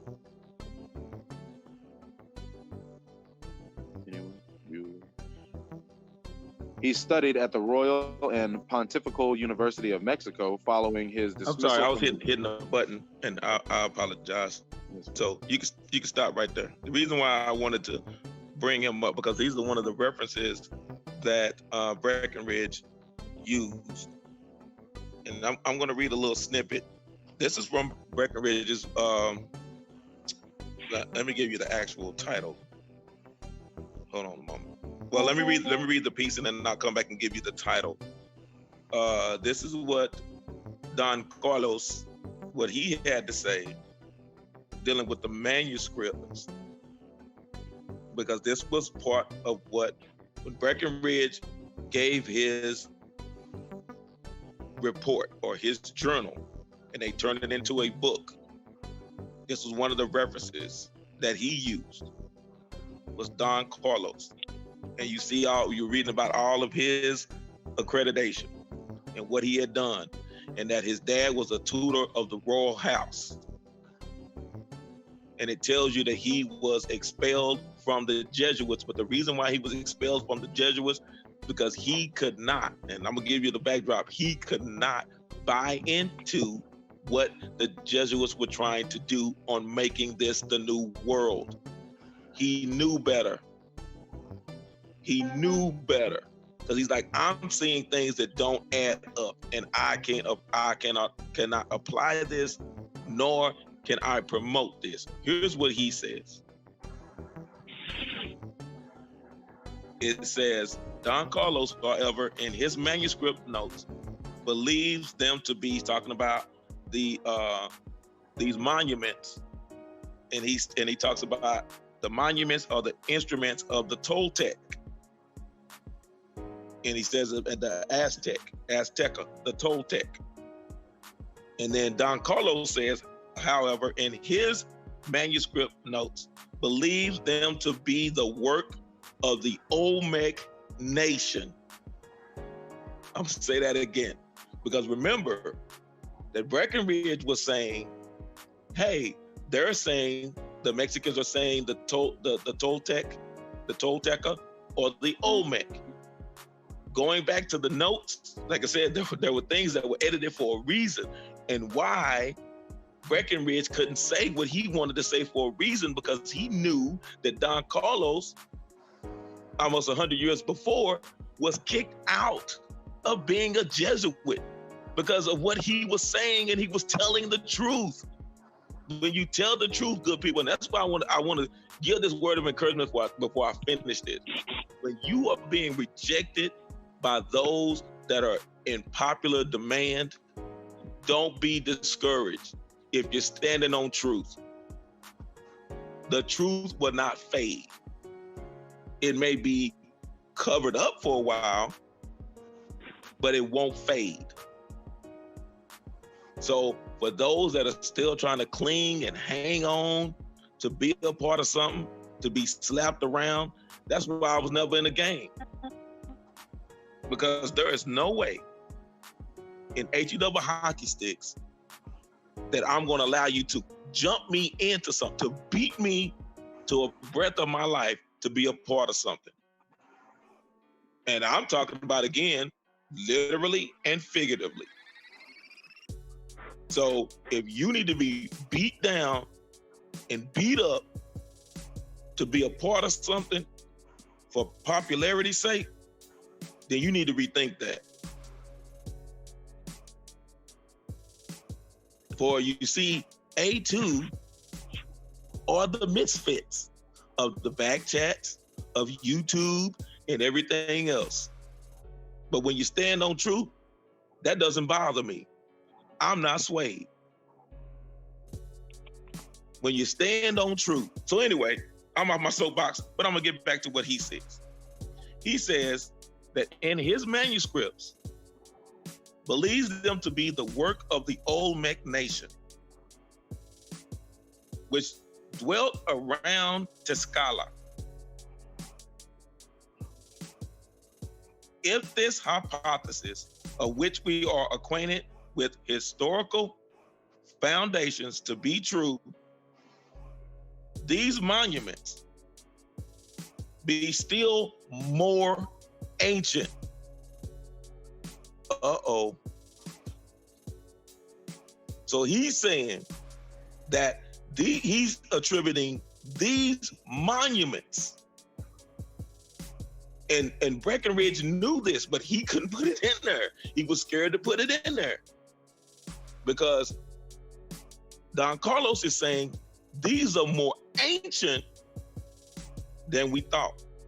So that's why when Brother Bones, yesterday, was it the day before? I can remember, all my days are running together because thanks to Brother No Sell, I don't get any sleep. That he says, how are they saying that this is this age? How they saying? And Brother Storm said, well, why don't they just say they don't know?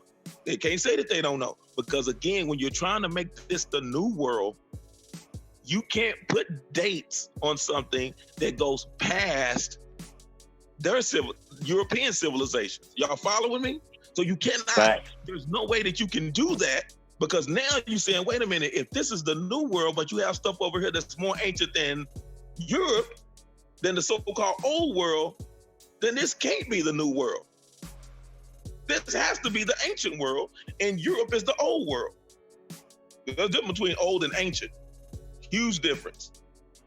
There's a difference between a 57 Chevy and a 62 Pinto. 62 Pinto is old. 57 Chevy, classic, ancient. There's a difference. All right, and then he goes on to says, for the Olmec belong to the first nations mentioned in Aztec chronology. So we know that the Toltecs are a branch of the Aztecs, and the Aztecs are telling you by their record from Don Carlos that the Olmec are older than the Azteca. Uh-oh. And then he says, as existing in New Spain, and we know New Spain is Mexico and going into what we know as South America today. I hope everybody's still with me because I can't see the chat. Then he says, it is even pretended, and I'm gonna put that word because this is old English that they're speaking. Pretended is saying where you take a precedence or saying that this was done, not pretending it's making up stuff. It's saying that it is expounded upon that the Olmecs are the only nation of which the migration took place not from north and northwest, meaning not from Mongolia and not from Asia, but from the east. And what he's referring to as the east, it gets back to the Mississippian culture, saying they were one and the same. Don Carlos, and I'm gonna put the link in the back chat so you can share it with everyone. And if you all just put it on the website, you get the whole book for yourself. He's telling you that these people did not come from Asia. So don't come talking to me about the Olmec being Mongolians. Don't come talk to me about the Olmec being Mongolians and Mongolians built these structures, because you are working a part of the Monroe Doctrine, period. You are participating in this American colonizational society, period. Which is why they want to get you over to Ghana, but those that are telling you to go over there won't go live over there for themselves. Shout out to Anthony Browder, because he actually packed up and left and moved over there. The rest of y'all are half-stepping. I yield the mic. Go ahead, brother. I yield the mic. I'm getting heated over here. I yield the mic. It's funny how you said that, because the biggest problem is the Clovis period. The archaeologists were told that nothing go past the Clovis period. And that's one of the biggest problems with this science here and dealing with our history. They basically wrote in that there's nothing going past a particular point. And the majority of the scientific world goes along with it, even though there's things that have been founded way beyond the Clovis period.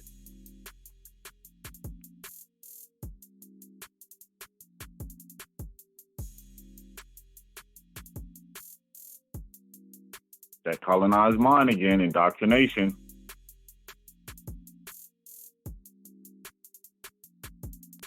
I'm sorry, I glanced at the chat. Maybe I shouldn't have. Rachel Perez said they were friends of the Aztecs. Who were friends of the Aztecs? Because I'm gonna put it to you this way.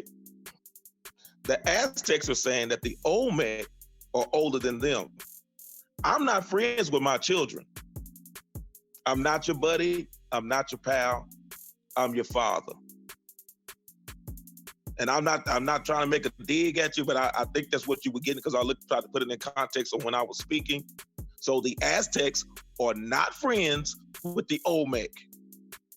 The Aztecs are the children of the Olmec. Let's not get it twisted. I joke around with everybody, but I'm not playing games today. I just can't do it today. I can't. Maybe you can write in the chat a little bit more and elaborate if you're referring to another group. But if you're saying that the Olmec and the Aztec were friends, that's not the case, because the Aztecs will tell you that the Olmec are older than them. And again, go down to Mexico City and go to the museum, and they will tell you the Olmec, and they've been saying this, oral tradition, history is just now, written history, the printing press is just now catching up with the oral traditions and the oral stories that have been passed down. They will tell you, the Mexica, AKA the Mexicans, will tell you that the Olmec is the mother civilization to the Americas. Not America, the Americas, plural. No more games. I yield the mic. There it is.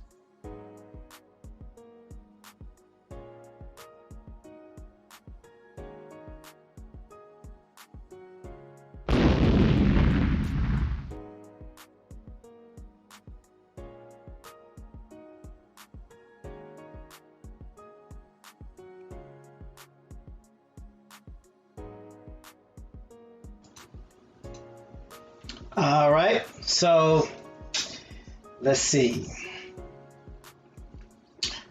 Yeah, James, you dropped some Hiroshima and Nagasaki bombs there. Don't know what to follow that up with. So You don't want to touch the mic. say again. I said you touched the mic. I mean, it was quiet, so I didn't want to keep it quiet for too long for people to think that the mics weren't working or what have you. So, Yeah, you're right. I heard the sizzle. let's see.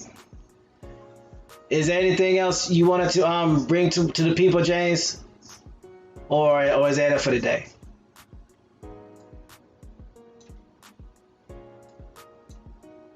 Well, is that enough? I wanted to just give this. I wanted to give this title of the book so people have opportunity to get it for themselves, because this was what was read today was a summary of Breckenridge's discoveries. But then he goes on in detail. He wrote, as it was mentioned earlier, he wrote several journals, several books to feed back.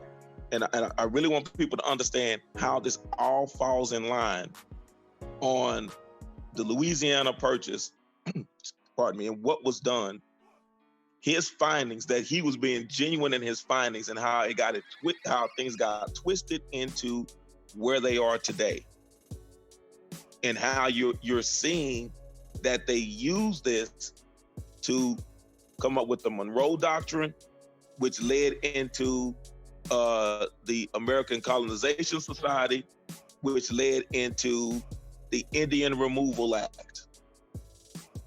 And while they were determined to wipe out a group of people, not just physically, but they say, oh, the millions of people, and they died because of this, and they died because of that, and they died because of this, and they died because you died on paper. You died on paper. And the reason why we didn't die physically, because you are here. Somebody gave birth to you. So like I said before, if they talking about killing off all these people, and then you turn around like, oh, they got all these, because how does a mestizo come into place? Somebody from Europe had to goose somebody that was an Indian. How the Métis come into place, or the Métis come into place? Somebody from Europe had to be goosing somebody that was an Indian. So if all these Indians are dead, how are you coming up with these different groups? Because like I say, your mestizos, your Métis, your Métis, your Melungeons, the only thing that separates those groups is the language that they speak. Nothing else. They are all part of the same group. And that's coming from their mouths and their historians as well. They are not different groups. But let me give you the title of this book, because like I said, I could do this all day. It is called Views of Louisiana, Together with a Journal of the Voyage Up the Missouri River. And it was published in 1811. H.M. Henry Marie Brackenridge. I'll say the title again. Views of Louisiana, Together with a Journal of the Voyage Up the Missouri River in 1811. And in that journal, he talks about the connection that we talked about in his summary of Cahokia, and the connection with those that are through Louisiana, all of Mississippi. He starts talking about the Natchez. Shout out to Brother No Sellout. Shout out to my main man, Puss in Boots, which was the builders of these structures and these roads, dealing with the Itza, and how things were being shipped from one place to another. Shout out to Tamis. He goes on, even talks about those that were up north dealing with the Micmac and the languages. You're gonna find these different words that they call them, but these are the Micmacs and the languages. Shout out to Bones and them. But he's gonna also talk about the Caddo people and who they are. And all these people were part of the Washita, the Wichita, which you find here in Texas. You find Wichita, which is the same as the Washita. Shout out to me and everybody else that's in here if you Choctaw, then you understand what I'm talking about. He breaks all of that down in the journal.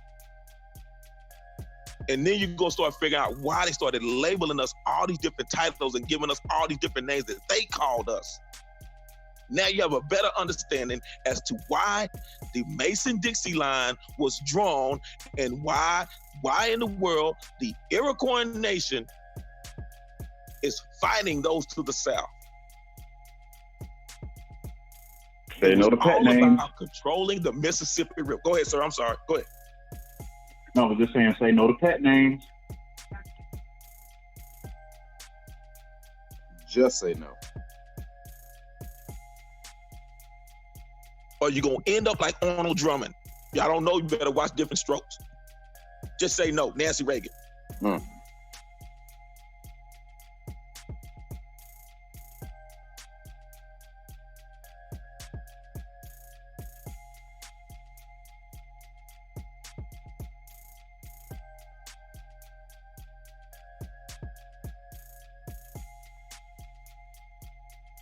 So someone in the chat did say yes. The Wichita did break up from the Choctaw, but that still does not negate the fact that they're cousins. They did fight. Cousins fight. I got cousins that won't speak to each other to this day. You can get a family reunion together, you can get a gathering together. You got to have two separate ones because they won't even come talk to each other. and they both still have the last same surname. But I'm putting it out there to let you know that they're all part of the same group. Yes, they did split. The Wichita, the Washita, the Choctaw, because you had the Choctaw, the Chickasaw, they all tell you they were one people. All of your red stick warriors. That is why they call the South the what? The red states. It's not by happenstance. Your Dixie states are called the red states. It has nothing to do with Democrat or Republican. Do not let the smooth taste fool you. They're telling you, we're going to attribute this to the Azteca, and the Azteca said we got to bow down to the Olmec. Then turn around and Don Carlos is telling you, hey, wait a minute, they didn't migrate from Asia. They were already here. That's why I said when you go down there and you talk to the real elders and the real wise ones and you use the code word, they will start talking to you and they will tell you that the people that established these great cities, these fortified cities, were people that look like you and me. Let's stop playing the games. Let's stop playing the games. Follow the breadcrumbs. It'll lead you back to the table. I yield the mic.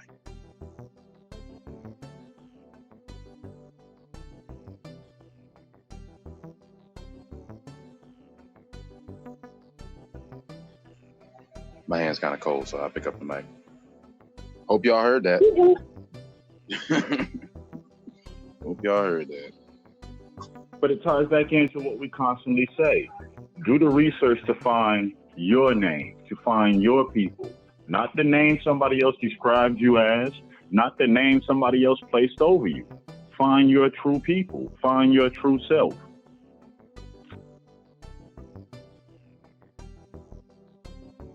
Everybody got something to tie back to. Find it.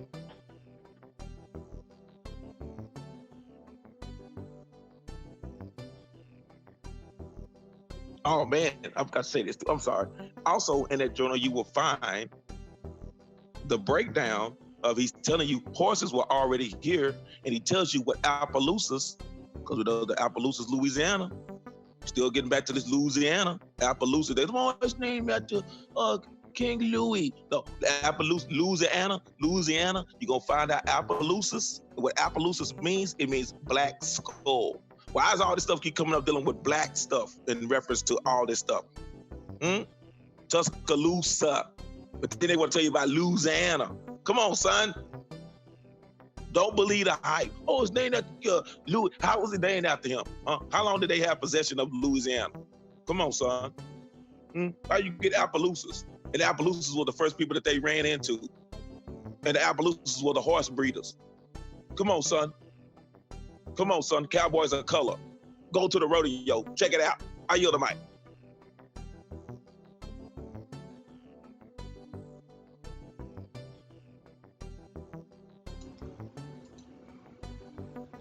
All right, so y'all got that? Does that make sense to y'all?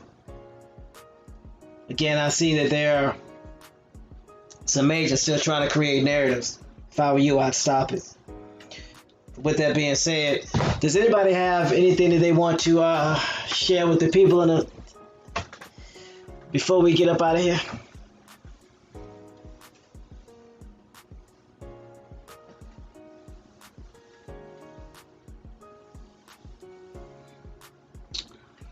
All right. What? Oh man, I keep hearing it. Oh, I'm sorry. When you No, said go that, ahead. I'm one. Maybe you can put it in the back chat. But if it, because I can't really like see the chat, I just look at glimpses of it. Because the one thing that I don't want is someone to leave or trying to paint a narrative, because I know, back in the day, my days of teaching, you have to confront the class clown and then redirect him or her in the direction you want them to go into. So is it something in particular, something specific that needs to be addressed? Because I don't want that to come out of, oh, this and that, because if anybody, and that's why I say, is the number still on the screen? Is the number still on the screen? I believe it is, sir. Oh no, I don't see it. Oh man. So, but no, so have you received any emails with correspondence saying anything contrary? No, not at all. Not a one. Not a society, not a professor, not a scholar, not a wrong email. Man, nutter. Not a man nutter. I thought this was where I get the free coupons at. No, none of those. We have none of those. So I'm gonna go back to this. Email is out there. Website is out there. Phone number is out there. And all you gotta do is, what is it? Is it pound 6 or what is it? Star 6? What I don't know, because I just hit the link. Which one is it? I just hit the link. I'm about to post it in the chat right now. Because I don't do hashtag. It's pound. Where I come from, pound. You press that pound. No hashtag, nothing. Hashtag sounds soft. Oh, hashtag. No, pound. Press that pound and call in. Please call. You know what? You can even call after the live stream is over. Y'all didn't know that, did you? You can call in after. I will be here. I'll be here all day. All day. Today. All day. What did Kanye tell? All day. James, can you do us a favor and post and put the title of the book again? Because Liz Robinson wanted to know. Carrie's been posting it. You talking about Views of Louisiana? Is that the book she's speaking of? Because I can say it out loud. And Carrie, would you please post it one more again? Views of Louisiana, together with a journal of a voyage up the Missouri River in 1811. Is that what we're talking about? And then where's that song? What he says about, well, he's spelling out independent, but I'm gonna spell it out. It's F-R-E-E. Know what that means? It's free.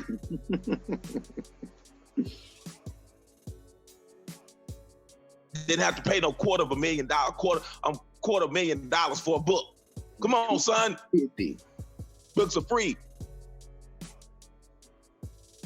No secret password and all the rest of it. Free. Not gonna charge you on PayPal or Patreon. Free. See, all these books are out here, and when you go again, the Library of Congress, they do not charge you. Just like if you go to the library and you check out a book, you don't even have to check out a book. Just sit there in the library and read the book. Put a mark in the book, put it back on the shelf if you don't have a library card. As long as you're in the library, you don't walk out of there with that book, you good. If you don't have a library card. Library of Congress is free, F-R-E-E. Know what that means? Free.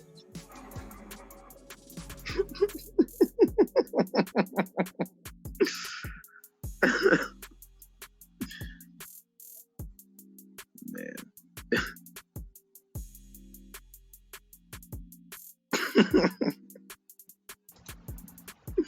I pull up to the cab VIP. Speaker stops today. You okay over there, brother? Thomas, I think you spilled his coffee when we made that, when we slammed on the brake. You know, like when you had to take driver's ed, old school way, and the instructor had the brakes and the steering wheel on his side too. You just slam on the brakes like, whoa, you didn't see that car coming? So I don't know, you spilled your coffee, I'm sorry. Spilled my coffee, almost fell out the window. Yeah, almost got tire tracks on my back. I'm good. Just trying to recover. So I ain't as young as I used to be. So with that being said, does anybody else have anything they want to share with the chat, with the silent majority, before we head on up and let these good people get on with their Friday / third Wednesday, or third Friday? I do again. Go ahead. I do. Go ahead. Do what you do. We're not doing the restroom stuff in here. If you are a dude, you go to the restroom where it's just a straight looking guy on the door. If you're a woman, you go to the door that has the triangle at the bottom that represents a dress. If you're a dude coming in here under a female icon, I see you. We're not playing that game about how you feel. No, If you a dude, be a dude. Because if I catch you trying to go in the restroom with my daughters, just on and popping. Be a dude. Stop hiding on these female icons. I yield the mic. Go ahead. I'm sorry. I'm on one today. Go ahead. Like I said, we see the agents. We know who you are. You got to realize people are very observant. You write the same. Just because you change your icon, don't mean your right pattern is different. People are habitual, so stop it. Yeah. With that being said, we can go ahead and close out the show today. As always, James, definitely appreciate you for doing what you do. No sellout. What you got to say to the good people before we roll out? That's me. Peace, everybody. Peace to the panel. Appreciate all y'all for showing up with me today. Or I was with y'all, or however you want to call it. You know, somebody drove. Peace to the chat. Thanks to everybody who was typing that I hadn't seen before today. Shout out to you all for tuning in. If you are tuning in for the first time or typing in, shout out to y'all. Links in the chat. They will be again. And then after we leave, like James said, that number is a variable always and forever. Just hit it up. Get the email. 24 hours. We out here. Peace, y'all.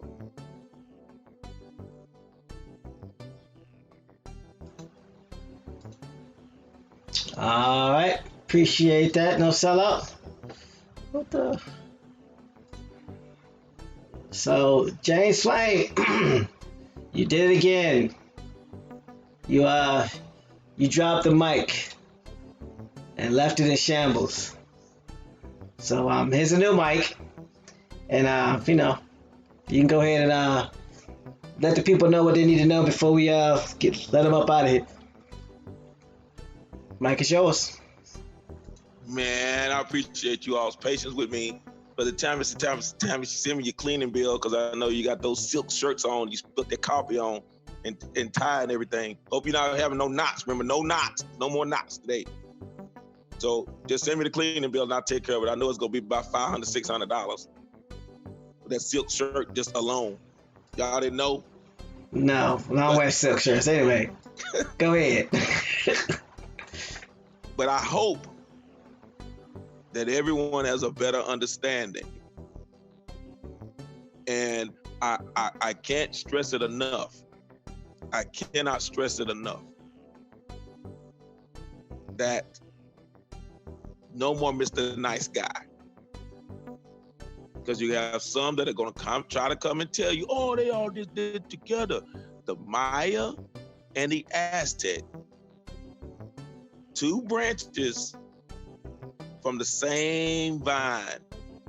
And they will both tell you the Olmec is the mother civilization of the Americas.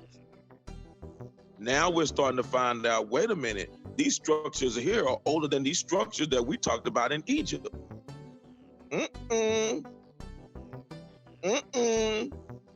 Again, see how the narrative is painted.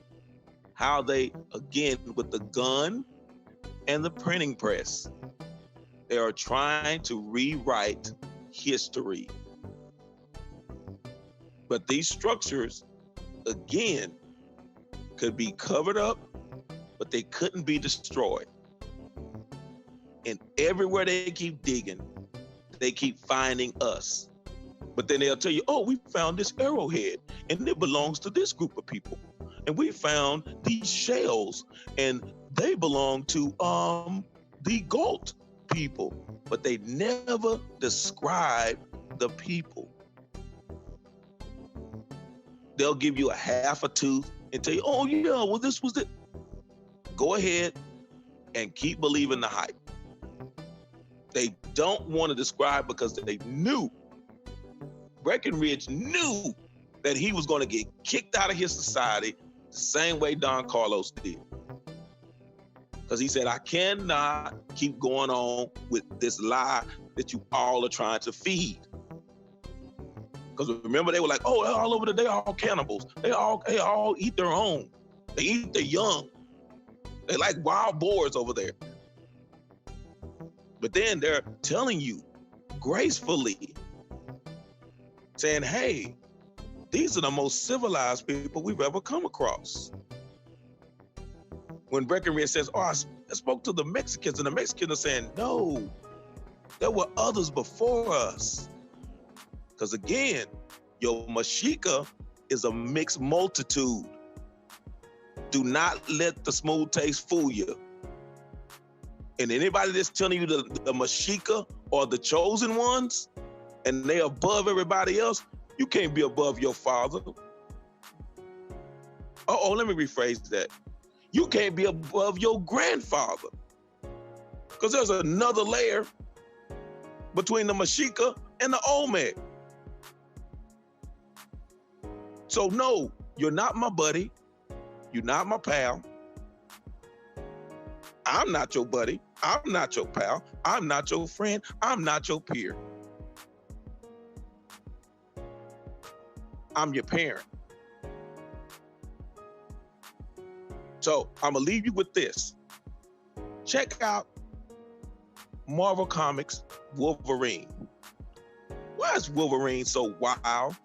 Walking around like a wild beast. You wanna know why? Because he killed his father. What was the dude's name on the movie with Angelina Jolie? What's her name? That movie where they learned how they were shooting guns and making it curve around. But no, sell out, help me out. What's the name of that movie? Wanted. Wanted. No, it's called Wanted. Wanted. You know why the dude was so wild and didn't know who he was when he started doing all the training? Found out what happened. He killed his father. Man. Once you're mad, it'll make you go crazy. See what happens when you kill your papa? Huh? So don't let them keep telling you that you are inferior. And I'm not saying you are superior. I'm saying you're more ancient. So you've been here longer. When you try to go back and get that wisdom, you're going to let all these different classifications of people divide you, and it still gets back to what the Olmec said and everybody else says about them. The Mexica in Mexico, again, will tell you. They said the mother civilization. Now you go ahead and you declare your independence from your parents. Because even when you're trying to set up accounts, what's the one thing they ask you? What is your mother's maiden name?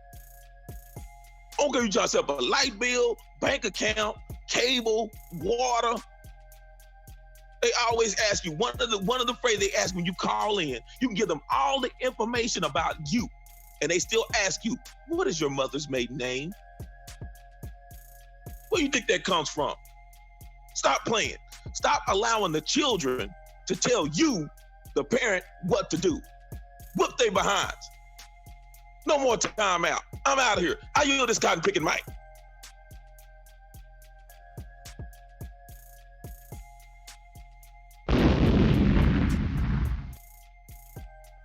Nope. All right. Appreciate you, James. Excuse me, James Flames. Doodle Vision. Ricochet Rabbit, a.k.a. Chuck Tar Jimmy. Definitely appreciate you as always.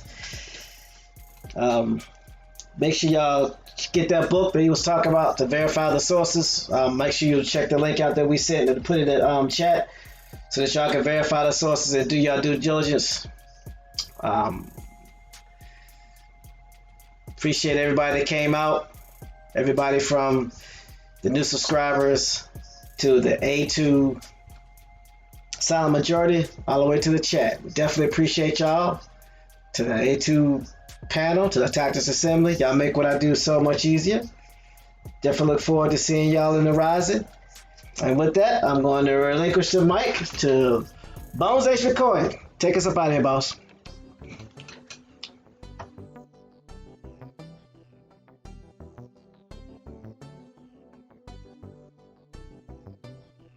I'd like to thank the panel for the job that they do, all the good work they put in every rising. I'd like to thank the chat, the ones that are active every rising, and the ones that just tune in to get the information, use it to better their situations, and pass it on. And on that note, we're going to leave out with, it's very important for each individual to do their own research, to find your own story, to get a better understanding of where you come from. And once you have an understanding of where you come from, to where you go, it becomes easier. Yes, there's going to be a lot of ups and downs on this journey. There's going to be times when you even doubt your journey. But remember, when you stand on the side of truth, you should never compromise. You should never waver. You should never hold your head down. So on that note, relatives, everyone have a very, very blissful day. Take some time out for your genealogy. Help someone along their way. And until tomorrow's Rising Show, peace. Peace, y'all. Shout out to the philanthropist. He said the philanthropist. Oh, yeah.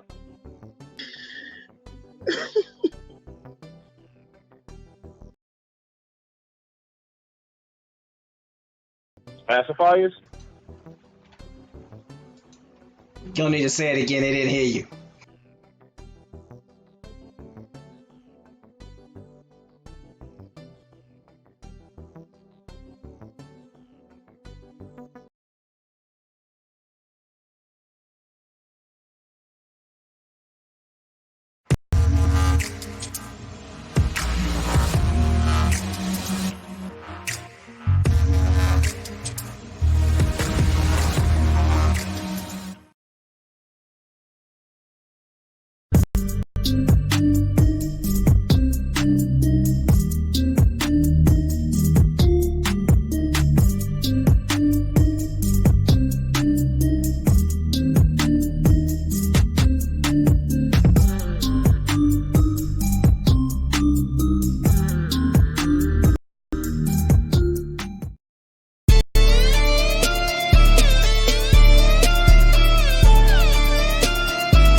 Warning, warning, warning.